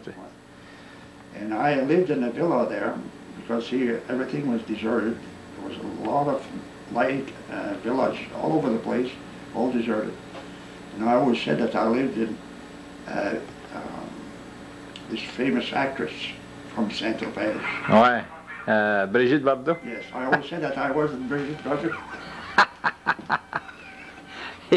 Il était avec une petite fille à ce temps-là. Anyway, landing there, we lost quite a few vehicles that were blown up by mines. Oh, is that right? Like cars that, like you were driving? Yeah. Landing, you didn't think there was any mines there, see. Quite a few got blown up. But that was minor there because what was major was what going on ahead of us. Yeah. We stayed there 2-3 days until it was clear. Then we headed for Lyon, France. This is where I saw stuff that I'll never forget in my life and never erase it. We were far enough and back, but nothing had been picked up. Dead horse, dead people everywhere. And the smell was awful. What time of the year was that? We landed in southern France, I think it was August 18, so it was still warm. Yeah. So now you're coming into Lyon 2-3 days after the... After the troops. After the troops. troops. Fast, but boy, they were. And between Lyon and Marseille, the mountains formed the passes, and they were waiting for them. They had to go through those passes, the Germans had, to get out of there. And it was lined up, coming from all directions, and they stayed there. It was just people everywhere, dead. Dead? Dead. Bodies all over? Horses and everything. And the smell of death? Yes. They cleared the roads, so we went through convoy and we landed in Lyon. We stayed there for 3 or 4 weeks, I think, until our objective was clear. That was the village of WWII in France. That was in the Vosges country, near Nancy and Epinal. And the army group I was with were setting up headquarters there. That was the 6th Army Group. I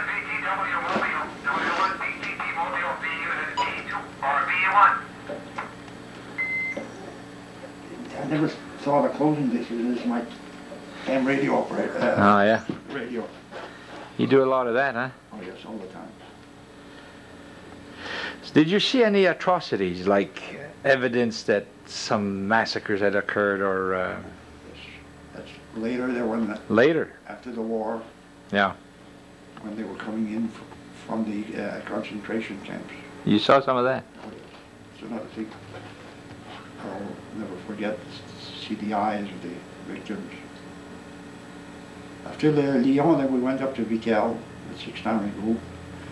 6th Army Group was formed to, they had the 7th American Army, the 15th American Army, and the 1st French Army.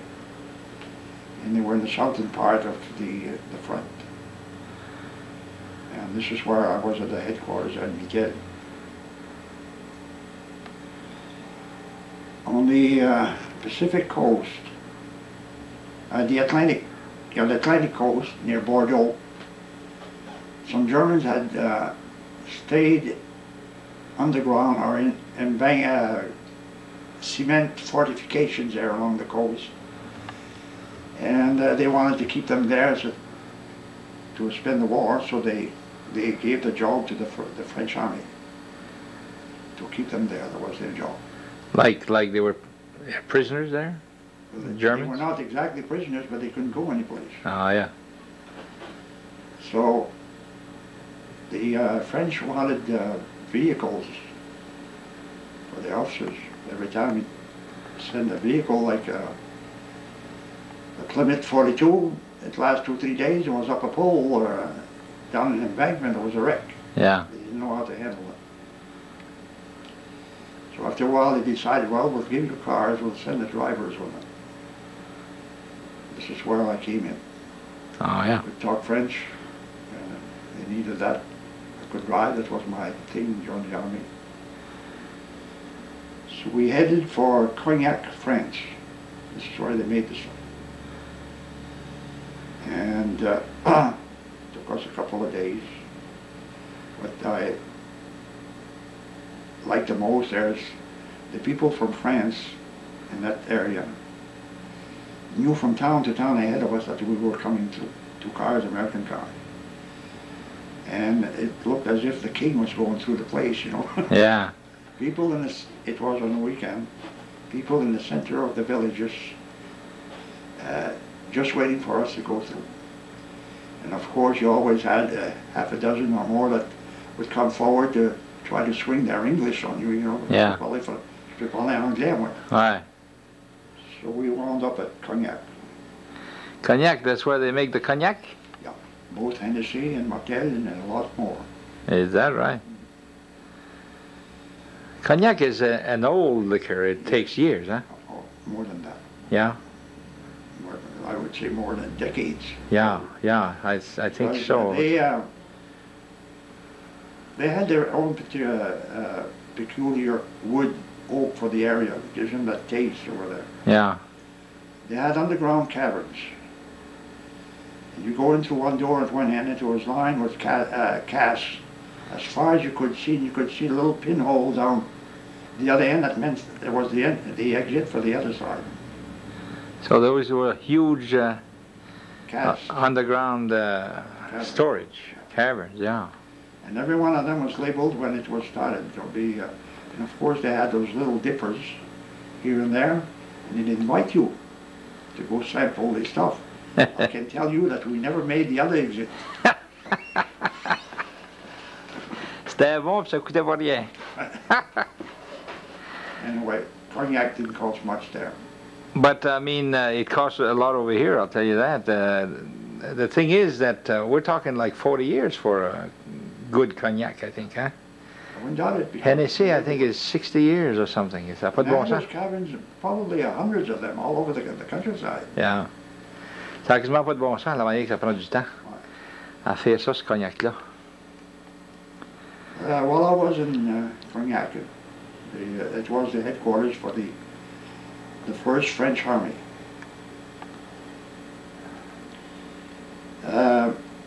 During the war, well, before the invasion of France,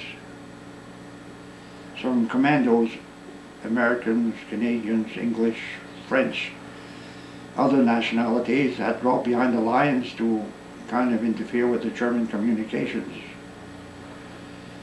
So right after the southern France, when I landed in southern France, they decided to honor those veterans. So they held a ceremony at Cognac. And all the big officers, like the British, I forget his name now, but Montgomery now. Montgomery, Eisenhower came down, and de Gaulle. De Gaulle too. Yes. De Gaulle arrived at, de Gaulle never touched anything that was not French. He arrived there in an old 3-engine plane. It had a prop on the front part and then 2 on the wing. Oh yeah. Looked Triplane give that, huh? like a flying condor or something. So we had 2 staff cars there, and they wanted him to get in one of those, and he never would in his life. Even though we had liberated France, still wouldn't accept it. Now, they had to fold him almost in 4 to put him in a little Citroën French car there, because it was 6 times taller than the car. Yeah. And they took off for there. I happened to have Eisenhower and Mathieu Pinette in my car going to the ceremony, and the other guy was with me with his car, brought them back to the airport. So you drove Eisenhower and Mathieu Pinette to this ceremony? Yes. And at the ceremony there, this is another thing that happened that I never could understand why. De Gaulle was awarding the decorating the commandos. It was 5 or 6 British commandos. So going down the line, and when he came to one of them, looked at him in the face and drew back and slapped him in the face as hard as he could. And he did the same thing to the others. How? Now you heard gas from the Frenchman about this, because he hated the English so much that he couldn't stand them. Even though they had helped. So coming back there, Eisenhower told the one that was driving the other car never to talk about that, but he told Mathieu, and she got in with me, and she said never talk about this. And you know, I've never been able to find anything since then. That's mentioned? Yeah. There was... Mais toi, t'as vu ça faire, toi? Ouais. De Gaulle fessait les Anglais à plein visage. Plein visage. Do you know why? I don't know. It's because of... Il savait-tu pas sauver en Angleterre, lui, pendant la guerre? C'est en Angleterre. Je comprends pas ça. Anyway, there was a guy from Newsweek there, John Lardner, and I'd met him before in Paris at the headquarters, and he was there, came down to report. I talked with him quite a bit. There was also a guy from Bangor Daily News, O'Donnell, and Representative Hodge from Massachusetts was there also for a while at that ceremony. But I've been looking through the Newsweeks in the microfilm for old Newsweeks, you know, to see if he ever wrote about this. And he had a column after he came from the war that was on the back page of Newsweek all the time. Oh, yeah. Where you see Meg Greenfield now. And okay. So I stayed in Cognac until February. That was in the fall when I got down there. Until I picked up a tropical foot malady. Oh. Tropical foot, I don't know what they call it. So they had to send me back to my base in Vitel. There was the 23rd General Hospital there, American, for treatment. So that's the last time I saw Vitel. Now this is the fall of 44. Now this is spring of 44 now. Spring? Yeah. The spring of 45. Oh, the spring of 45, because Normandy had been invaded and all that. Oh, yes. Yeah. Oh. Normandy was ahead of before I got there. Yeah, it was in June of 44. So now you're in the spring of 45 when you got this tropical disease? Yeah. Went over there, that's the first time I ever saw. They were just experimenting with x-rays. Oh, yeah. I don't know what the foot trouble had anything to do with x-rays. But I stayed there from February until the middle of May.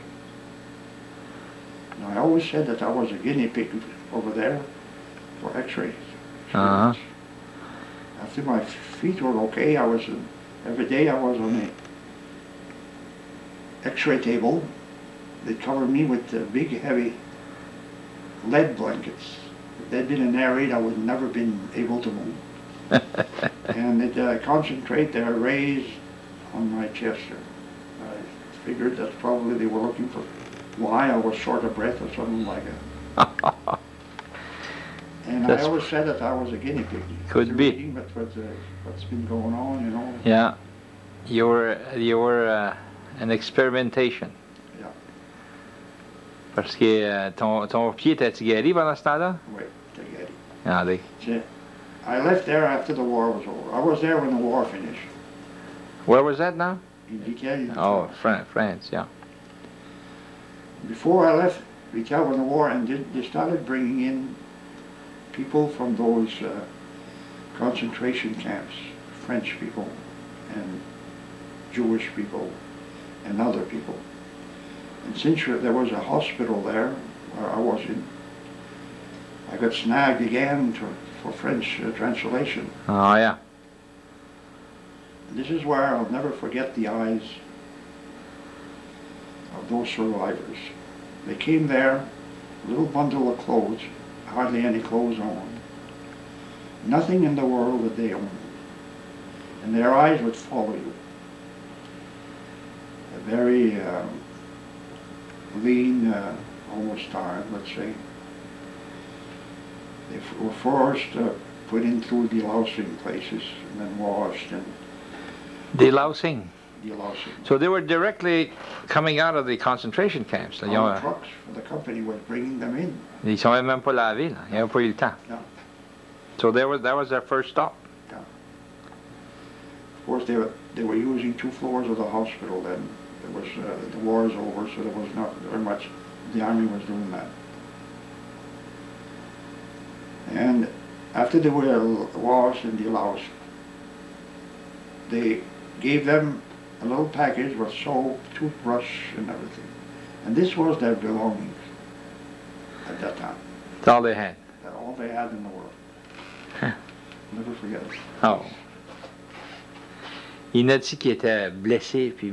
No. No? C'est pas moi qui t'avais blessé, mais it was people that were in concentration camps, and they were just about dead. Yeah. Skeletons. You know, in my ham radio, I've talked to one from France that was at that hospital at the time I was there. Oh, is that right? After I got out of that hospital, I headed for Germany, where my outfit was. And I was in Heidelberg, the college town. College city, very beautiful place. You know, all those nice places had never been touched, never been Bombed? bombed. Is that There right? was nothing there, just intact. About 5 miles away was Mannheim, and there was not a standing building. Why? They chose the ones they wanted. This was something that education or something like Yeah. that. It was a historical town and very nice. So we stayed there for quite some time.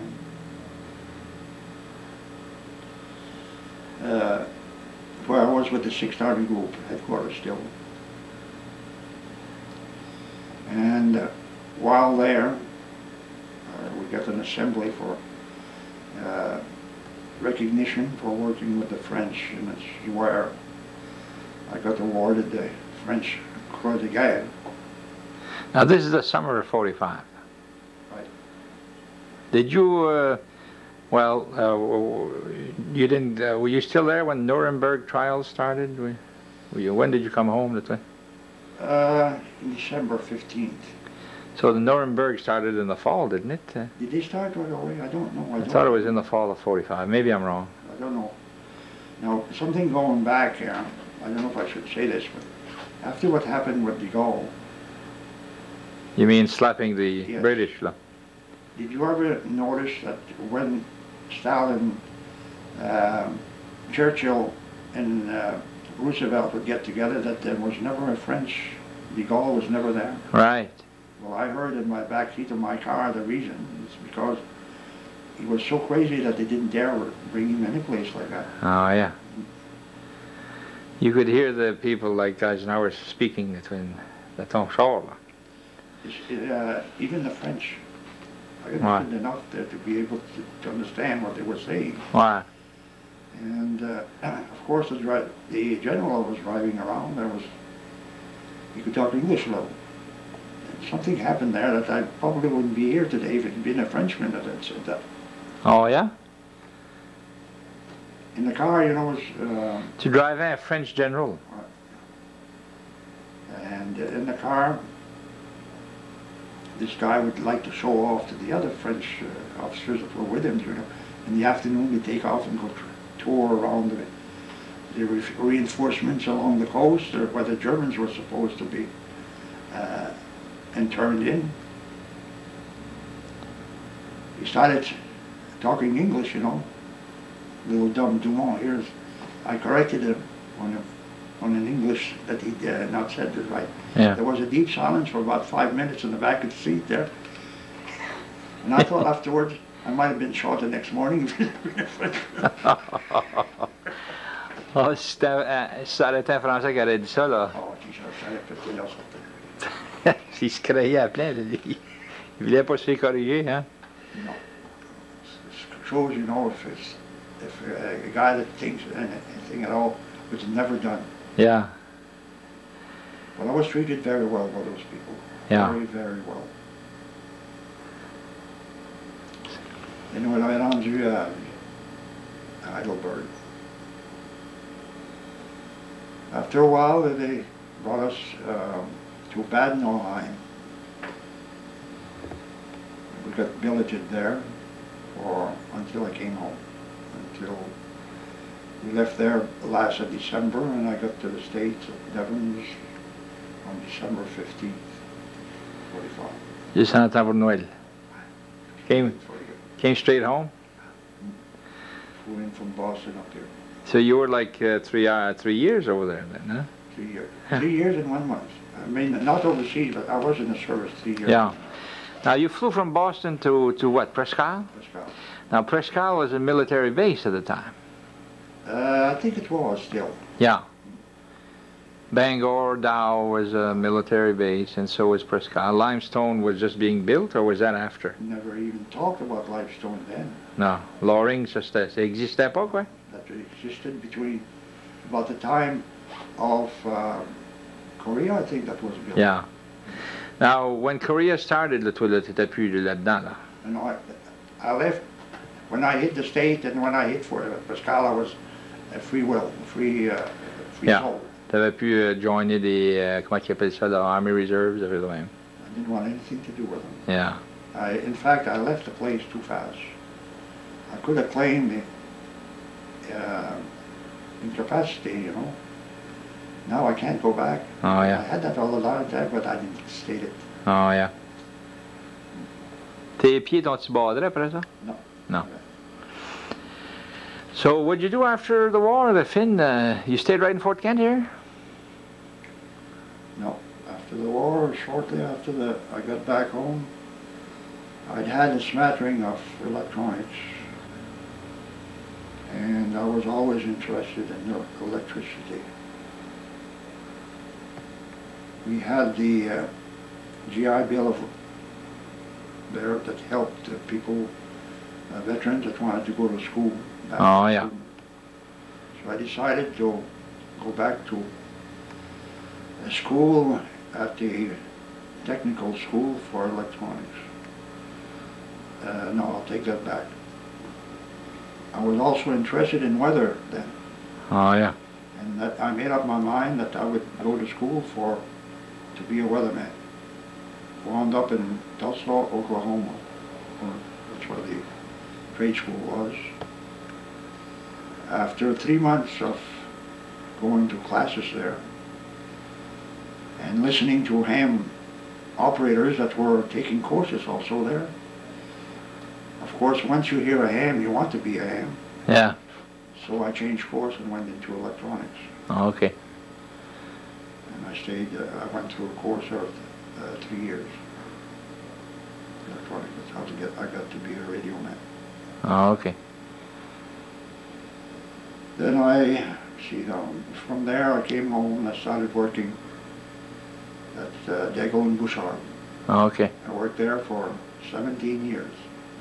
Now, Dago and Bouchard is the same building that Dago Oil is in now. Right.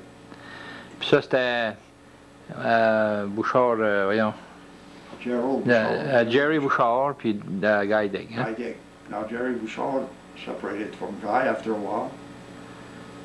Started his own business, and I stayed with Guy. 17 years you worked there. Yeah. So, like, you're almost into the, in the mid-60s. Yeah. Well, from 50, yeah. Then Dago Bouchard went over to Dago Appliance, then they went to Dago Oil. Now they're dog. Yeah. You know, I left Dago, Guy Dago's place. I decided to start my own business, so I moved here. This place, I converted the garage, On Market Street. on Market Street. I had it set in my mind, and I'd been looking forward to that, to get my brother Dana to work with me. Dana was very much interested in electronics. I'd been paying for courses that he, correspondence courses, while he worked with me at Guy Dig. To be able, when I retired, that be able to help me and be with me. And he got killed by a train wreck in Winterville. I remember that. So that put that to rest. About 65, 1965, something like that. I remember that. Broke his neck, huh? Yeah. How old was he? He must have been in his 20s, 30s? He must have been between 20 and 30 because he'd been married a couple of years. Yeah. That's when I first moved to Fort Kent, and I remember that accident. I think, wasn't he just a broken neck? He didn't have anything else wrong with him? It just like he didn't get all... No, I really don't know about what it was. I think it was a broken neck. Yeah, you know, like... Yeah, whiplash. Yeah, he didn't get like run over and all chewed up. He was still in his truck. He was still in his truck, yeah. Now, a while ago you mentioned Mathé Pinette from Fort Kent. Now, what did you ever hear more about her or her career? I know now that she is in a home in Washington, D.C. She's still alive? Yes, but she's an Alzheimer victim, I think. Okay. So she continued her career after the war? I don't know. After she got back here, I don't know really what happened to her. I lost contact with her. Yeah. Never heard about her anymore, like in the papers? Unless I asked, like, what was his name? He worked, that guy there, Bouchard. Dumond Bouchard. Oh, yeah. And he was in Washington, and he knew more about her than that. Oh, yeah. I did, and I think he's the one that told me about that. Oh, yeah. Well, why don't we... I'll take a little break here, and we'll look at some of your pictures and the medals you had there, and then you can explain that to us. There's some pictures here from... This is is this in North Africa or Europe? North Africa.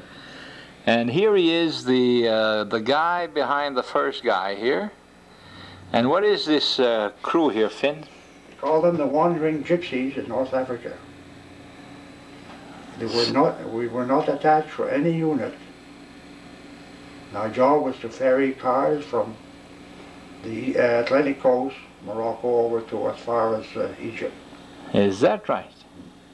So you're all drivers? Yeah. Okay, so this is again North Africa, and out of your group you formed 2 baseball teams, and you play baseball over there. Yeah. To entertain yourself in the desert. You were in the desert, huh? The Atlas Mountains, the edge of the Sahara Desert. Is that right? Atlas Mountains. Faisait chaud puis faisait fret? Le soir, tu voulais geler, et puis dans le jour, là, il faisait assez chaud. Now this is the same group here? Or is this another group? It's all the same group. And you have drivers and mechanics and everything like that. Now this guy right here, the only guy that I think has a helmet on, is President Clinton's father. Ça rappelle son nom? Blight. B-L-Y-E-T-H. Blight Clinton. No. No, that was his... Clinton was his, not his real father. He was... Oh, wait. His father died before he was born. Okay. So this guy is Clinton's real father? Is that what you're saying? Yes. Oh, OK. Puis il est mort pas longtemps avant que Clinton vienne au monde. Puis il a marié Clinton après ça. Ouais. Puis l'autre a pris le nom de son... So this is Clinton's real father. Isn't that something? He was a mechanic. Yeah, he followed me all through North Africa. We went to Italy, and this is where I left him. Isn't that something? Now, how did you find out that he was the president's father? Not too long ago, last year or the year before, Newsweek had a story, and they said where he'd been in service and where he'd wound up at Caserta, Italy. And I said, geez, that's where I was. So I looked at my book here for all the... oh dear, I've got one people to find it. The people that signed my little book. Yeah. For that name. I found it. Is that right? C'est que c'était ça qu'ils ont signé, tu dis, c'est les gars qui étaient avec ça? J'étais avec le service. Attends, j'essaye. Jeffrey Blythe. Attends, voilà, je vais reculer, puis on va l'avancer le livre. Mais elle est proche. Attends, voilà. Est-ce qu'il est? C'est très loin. Là. Dans. Bill Jeffrey Blythe. Ah. Okay, isn't that something? President's father's signature. There is La Croix de Guerre, tu dis, from the French government? French Army. French Army. Ordre général, l'armée française, le général d'armée de Lattre. De Lattre Tassigné. Tassigné, commandant en chef de la première armée française, cite à l'ordre de la division Dumond, Finland, corporal, 6e groupe d'armée US, pour service exceptionnel de guerre rendu en coopération avec les troupes françaises. La présente citation comporte l'attribution de la Croix de guerre avec étoile d'argent. July 10, 1945. Hey, that's quite something. Here it is. This is the silver star there on there. That's what that is. That's what it means. L'étoile d'argent must be silver. L'étoile d'argent, c'est ça que ça veut dire. Il n'est pas silver là. Hein. Le surpassé avait l'air bleu, le comment t'as dit pas? Il est tarnished, yeah. Now this is not you, Finland. Just a guy's... A friend of mine. Friend of yours that you took a picture of. This is at a castle in Caserta, Italy. And this is a swimming pool, you say? About a mile long. It was a mile long. That was not destroyed or anything? No. The castle, part of it was. Oh, I see. So you had like a little break over there, or you stayed there for a while? We were, all around the pool, were American troops were billeted. Oh, okay. Different organizations. In that, now, what does billeted mean for an Agoki? They lived there. They had tents and they lived there. That's why they went home at night when they... Now, dans des tentes? Dans des tentes. Okay. And another thing of interest there also, Theriault was there. Theriault? Theriault. Oh, yeah? And another guy from Fort Kent, I forget his name, is with the Theriault. Will Ouellet puis Will Boulet, à la même place que toi? Right, but one was with the military law, and Theriault was with the repair battalion. Probably that's where he practices plumbing. Oh, yeah. Oh, yeah. Here we have a picture of some wax. This lady here is Mattie Pinette from Fort Kent, who was what was she to Eisenhower again? Private secretary. Private secretary to Dwight D. Eisenhower. And what rank did she have, do you know? I think she was captain. Captain. And here she is again, AIDS invasion chief. Captain Matty Pinette of Fort Kent, Maine, is serving as personal secretary for General Dwight D. Eisenhower, leader of the U.S. British European invasion forces. Captain Pinette was among the first WWII officers to go to North Africa in 1942 and was torpedoed en route. In December 43, she was assigned to her present post. Tu comptais pas de mentir là tout de même. C'est vrai ça que je t'avais dit. That's why I'm looking for a lot of this thing, especially for de Gaulle, because nobody believes me. Yeah, that de Gaulle slapped those British soldiers, huh? Now isn't that something? Finn, you're not sure, but you think that Matty Pinette is the sister of Mrs. Dave de Gaulle. I'm quite sure it is. Yeah. This is your car here, huh? Yeah. Car that you drove generals in? And General de la Détachée. Pardon? The guy that on here, de la Détachée, that's the guy I drove along. Oh, I see. Now you drove this because you could speak French. You were driving French officers. Never heard English there unless the two of us, the two guys together, would talk English. So everything was in French? Right. And there's your car again. This is an American car with an American driver driving French officers. 1942 car. 1942 car, because the French people, the French soldiers could not drive these cars properly. They wrecked them all the time. C'est toi, c'est là? Yeah.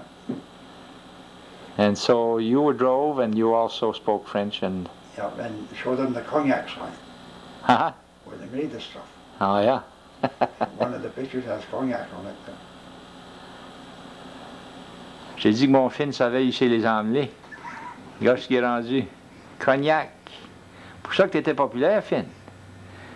No, this is the name of the town. I know, but I mean, c'est là que le cognac t'est fait, pareil, hein?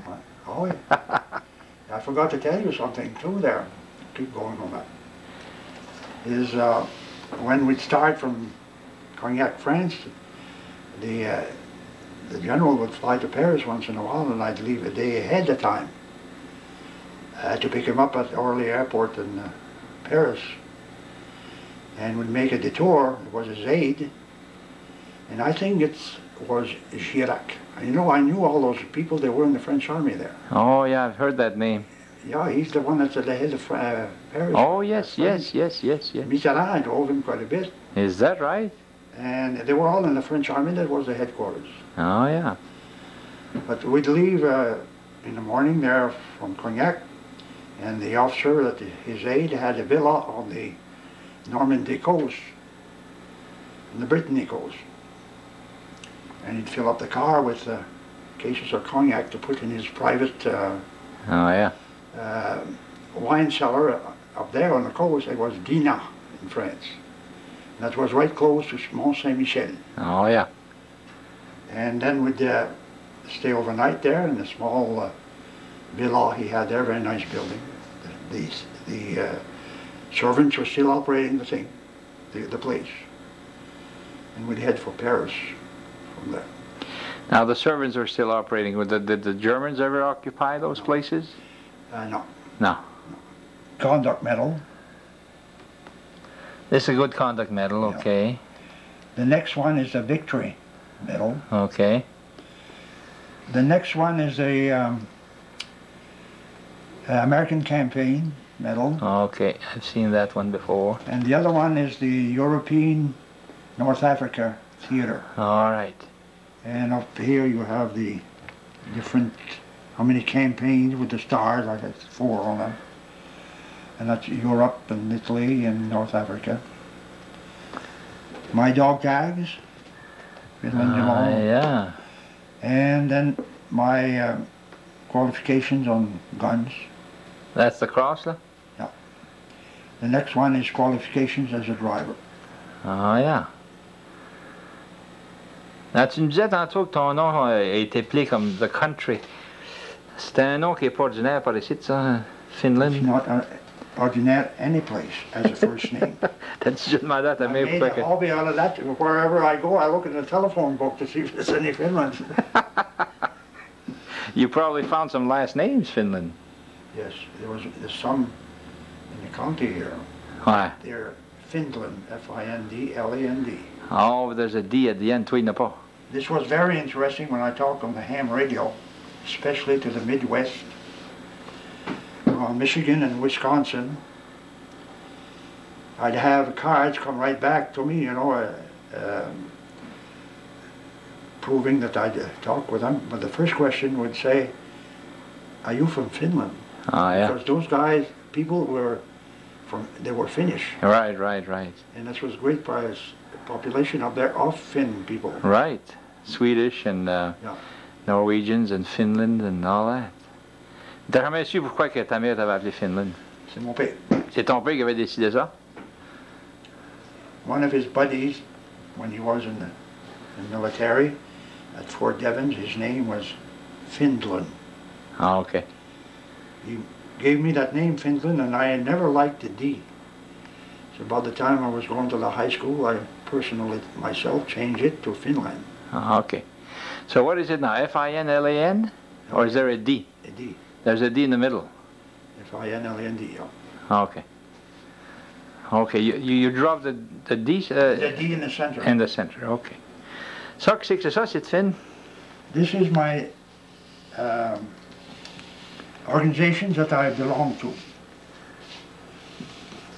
I started off, of course, I was 3 years in the service. This was my rank, corporal. Corporal. This was insignia for the 98th Division. Oh, okay.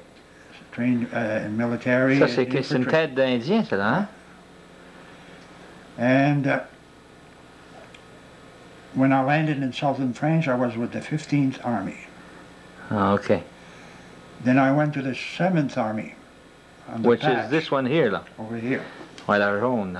And those were all underneath the 6th Army Group. And this is where I finally wound up as the 6th Army Group. This one here, the rouge, là? Huh. Isn't that something? Well, this is very, very interesting. I hope it is. Oh, yeah, it is for sure, because it's not everybody that had the same experience, you know. But you had, you know, an interesting stay in the Army during the war. What I would like to ask is if anybody could give me any help in remembering an article from Newsweek that came out around the 1960s about my experiences with de Gaulle. Because somebody assured me that they read it, but I've never been able to find it, even through microfilms of the different Newsweeks. So you've asked them, you've asked Newsweek about it? Oh yes, I've written them often. And I've spent time at the library in the college here, going through the one little box for half a year of all the issues of Newsweek. Of Newsweek. And I've never been able to get across it. See, Lardner, John Lardner, died in 60. Okay. So everything I have to look for is before 60. Before 60. So you're saying that this thing that happened with the de Gaulle and the British soldiers, you've never seen it written anywhere? No. And somebody said they saw it? Somebody told me that they'd read about it. Yeah. Well, if there is somebody who listens to this, they might help you on that. Listen, thanks a lot, Finn. It was very interesting, and I hope that you have a long life. You're only 75. I expect to reach 100. But I come George Burns. So my mom was the all-time consumer crusader because every nickel and dime to her was important. So she used to say to me, "Don't let them do that to you again." Here with Val Nadeau of Fort Kent, who served in World War II. Must have been a young man when you served in World War II, Val? Oh, well, I was 19 when I went in. Because I had a deferment for 1 year.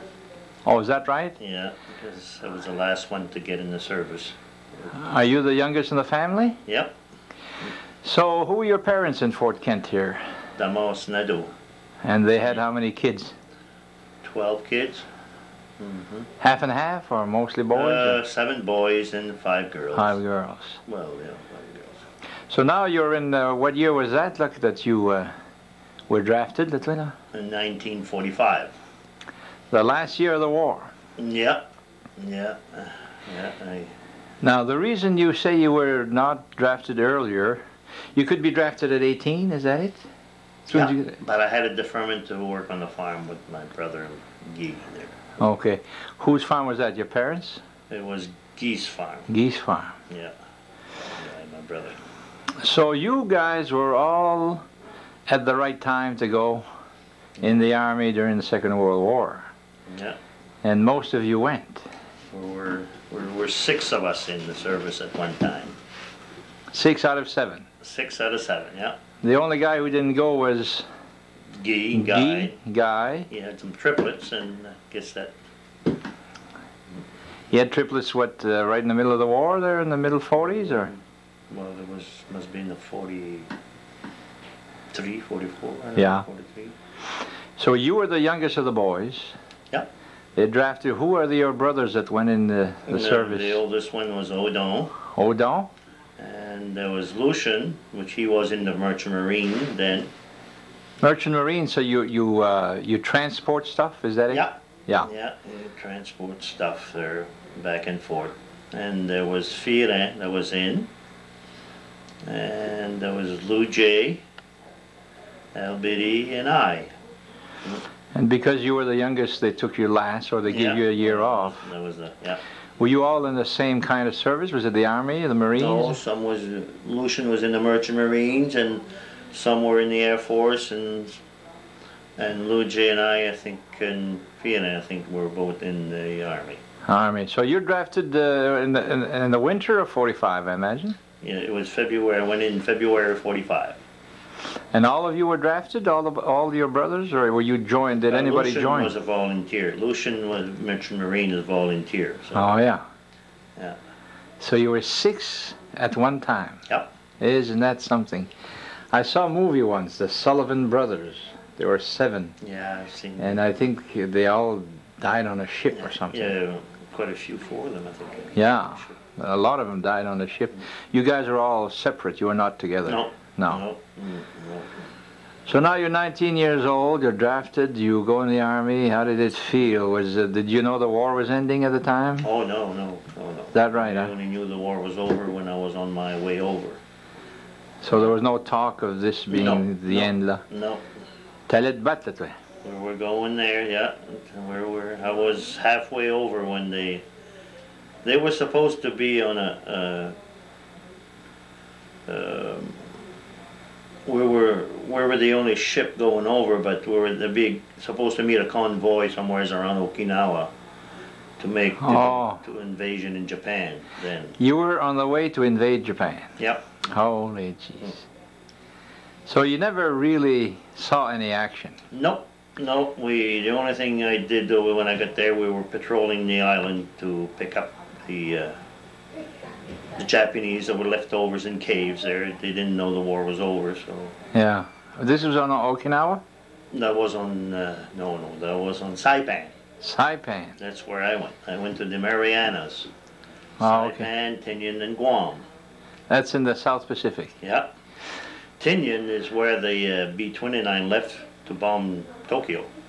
That was the longest air base at that time. And now, did you find any resistance still from the Japanese in the caves?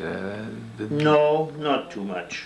No, they knew there was something, but they didn't know the news too much. But they knew that the war was over. So probably there was no more bombing and things like that. Yeah, they could see there was nothing going on. So did we hear that some of them committed suicide? Is that? Oh yeah. Yeah, some of them, instead of getting them out, they would get in a circle and they would commit Hurgurkura, they say, I don't know what. Yeah. They would kill themselves instead of giving themselves up.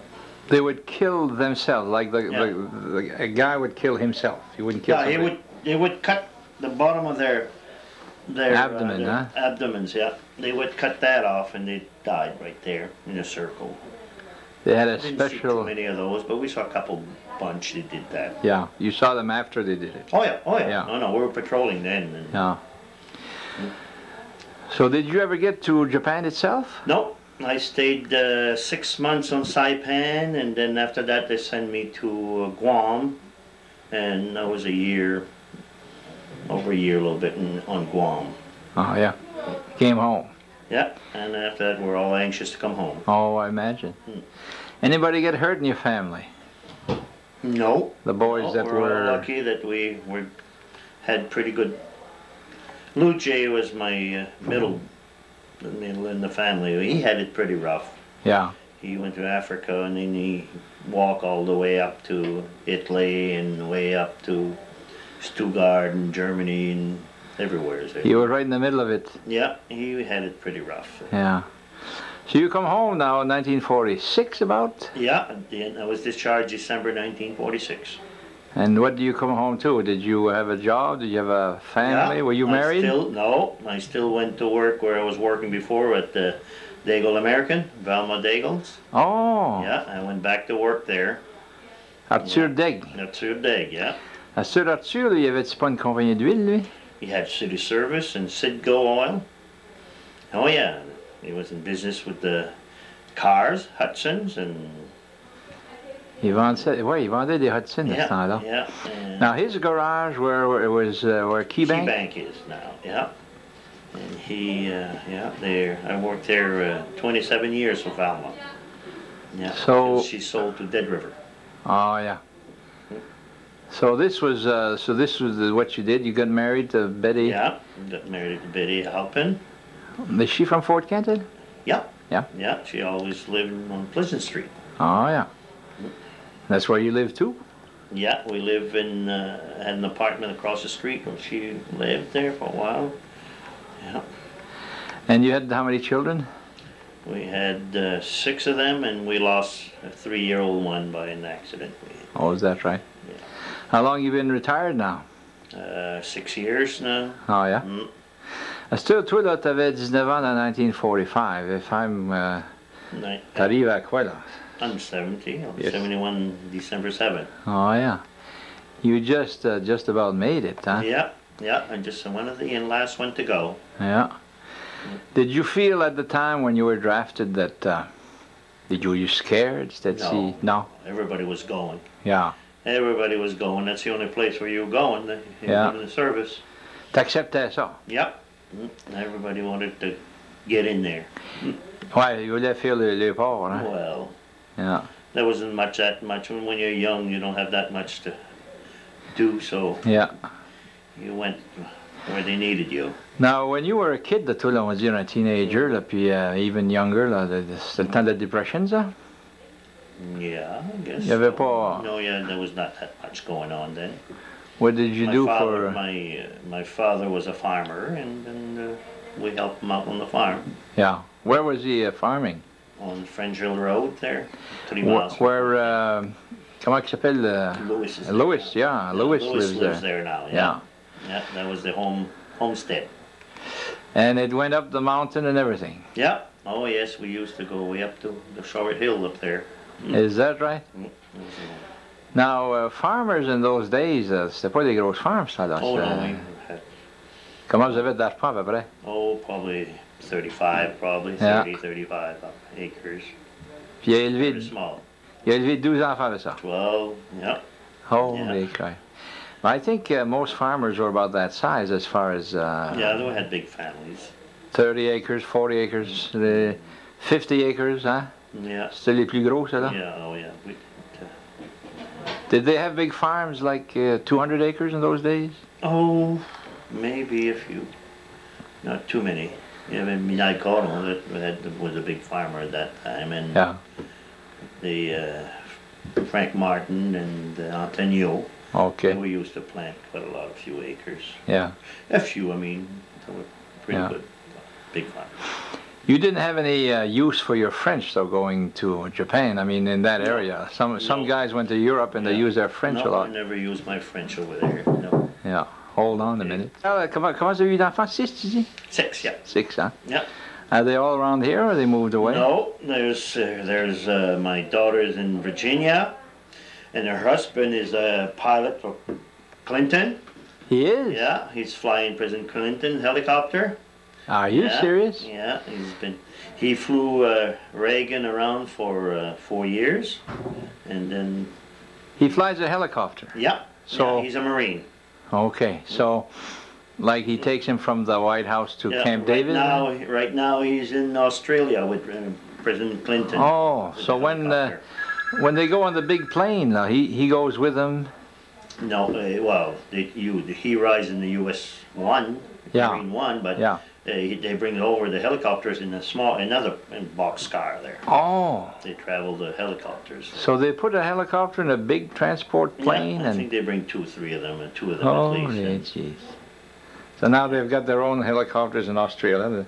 Well, yeah. Only the president only fly in his helicopter, so U.S. Marine 1, so it's they bring their own over there. Isn't that something, huh? Yeah, he's on his way back. Clinton will be flying back. He's going to be going to China there, and then on the news last night he's going to China, and Ronnie's on his way back. Sally called last night, and she said he's going to be back. Ronnie will be back Monday. So he's not going to China, do you? No, they don't bring the helicopters that far up. China, and then I think he's going to the Philippines to, she said. Yeah. Puis lui, Ron, qui s'appelle, c'est un gars de Ronald Berube. Berube? Yeah, his father used to be from Wallagrass here, but they moved to Saco, Maine. Ronnie was just a young boy. Oh, okay. And he went to school here, college. Oh, he did? Yeah, came to college at Fort Kent, and then... So this guy is not a kid, Ronnie. Ronnie's 46 now. 46, yeah. He's got 24 years of Marine right now. Oh, okay. He's been in the Marine for 24 years. What rank does he have as a pilot? Colonel. He's a colonel? Full colonel, yeah. Holy crap. So he sees a lot of interesting things, does he? Huh? He sees a lot of interesting things, huh? Holy crap. Paul, ça, tes autres enfants sont alentour? Michael is in Italy. He's in the army. Now, Mike was up here last year or the year before. He came, for a little while. I saw him. We knew him at Italy. Wow. It's been 2 years. 2 ans, yeah. Yeah, he's been in Italy for 2 years. He's a major. And he's got another year to go before he comes back home. Okay. Yeah, and he'll have 20 years in, so. Oh, yeah. So he made a career out of that. Oh, yeah. Yeah. Yeah. Yeah. And then Jeannie's in Fort Kent. Sue's in Presque Isle, working for practice doctors in the hospital there. Uh-huh. And Bruce is a recruiter for the National Guard. Oh, is that right? In Augusta. Yeah. He's in Augusta. Oh, yeah, I remember Bruce was in a band with Dan. And comment est-ce qu'ils appelaient? Ils avaient un nom, Ils appelaient les Crew Cuts. Crew Cuts. Yeah. Mike Charette. Bruce and the Crew Cuts. Yeah. Oh, yeah. Bruce and the Crew Cuts, yeah. Does he still play music? No, right now he's too busy to play music. Yeah. And he's building a house, so he said when he's all done, they'll probably start practicing in the cellar there. Yeah. Kids there. Well, it's, always fun to... Puis, il y en a un autre à part de ça, là? Is that it? Well, there's 2 boys and 3 girls. 3 girls, yeah. Yeah. Well, I'm glad you at least saw some around the world, even though you didn't fight. And I would think it must be scary. I can't imagine being on the front line having bullets. No, I was not in the front line, but it's you're away from home and you're always anxious to get back home. Oh yeah. So who lived on these islands? Saipan, étais-tu là? Saipan and Guam, yeah. Who lived on these Paradise Islands now? Guam. C'est beau à plein, ça là. Well, Guam is I bet it's a paradise island now. I mean, it's at that time there was nothing, but now, everybody goes to Guam for vacation. And Il y avait, c'était-tu détruit à plein, ça, là? Ça avait Oh été yeah, there was bombé? nothing left. Nothing at all? No, there was nothing left there. No. You had to rebuild and... Yeah, and they built. And the Air Force was on one end of the island, and then they had the Navy at the bay, and then the Army was in the middle part. Oh, yeah. Yeah. Getting ready for Japan. Yeah. Must have been quite a celebration. Were you on the ship when you heard Yeah, I was on the ship. Well, I was near the island of Wake Island. We were on our way over when they let us know that the war was over, so they gave us 2 cans of beer.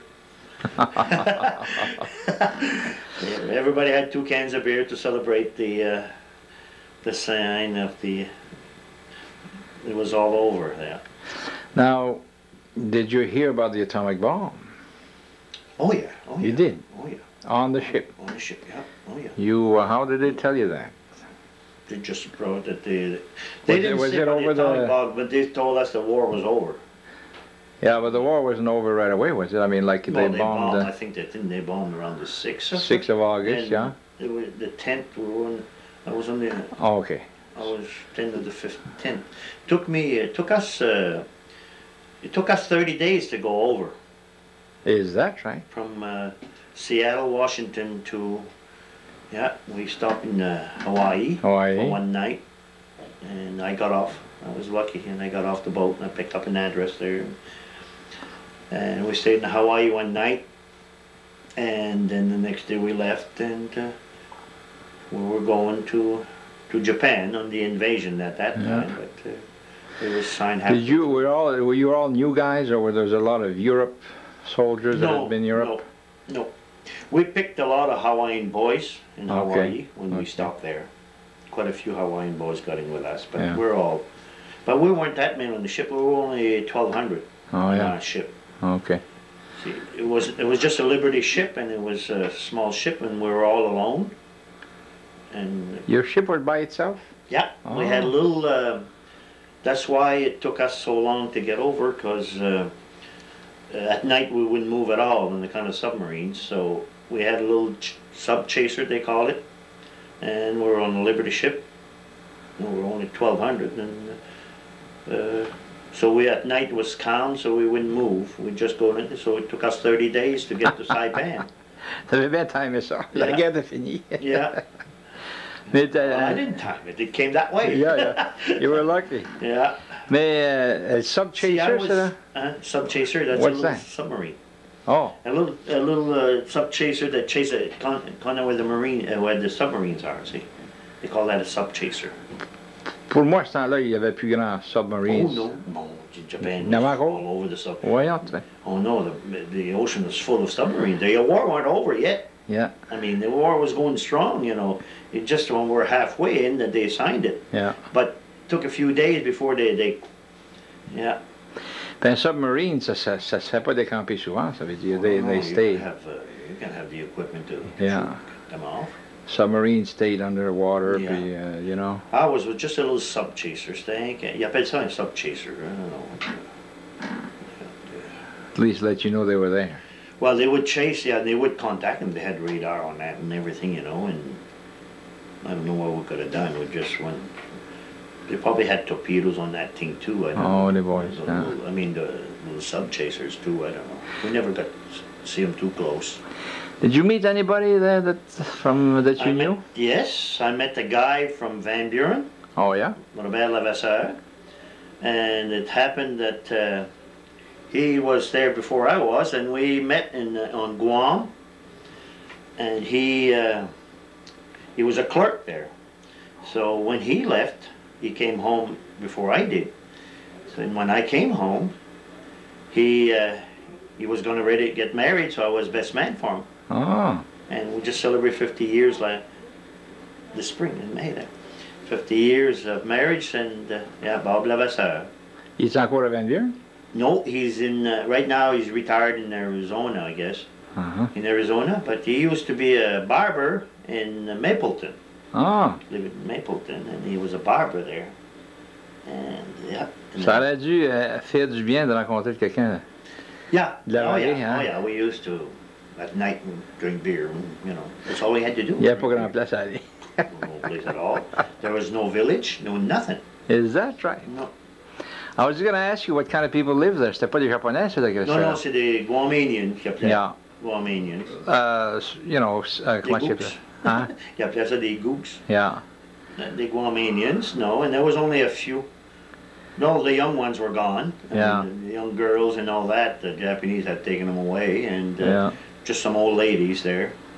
There was a little city there before, Agana. That was their town, their city, Yeah. and there was nothing there after that. Yeah. It was all blown apart. Now this island was the Japanese had it for a while, huh?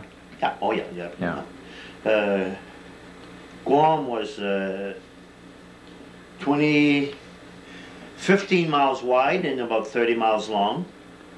That was Guam. And Saipan was 5 miles wide and 15 miles long. So that's not very big. No, no, Pas grand place à aller. no, just a rock. Puis Tinian was the other one? Yeah, Tinian?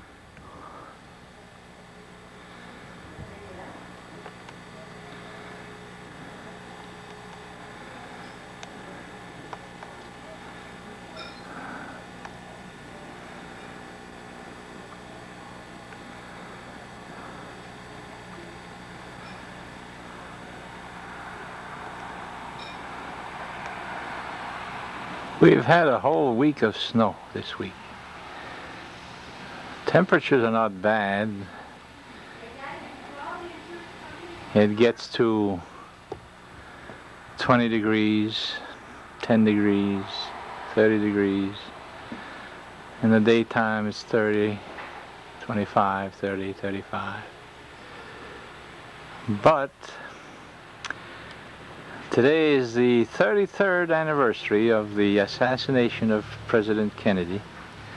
It's a Friday, just like it was 33 years ago. And about this time, right now, it's actually 12:25 right now, not 1:25, is when President Kennedy got shot in Dallas. About half an hour later, over CBS News, the only channel we had then, Walter Cronkite came on and told us that President Kennedy had been shot.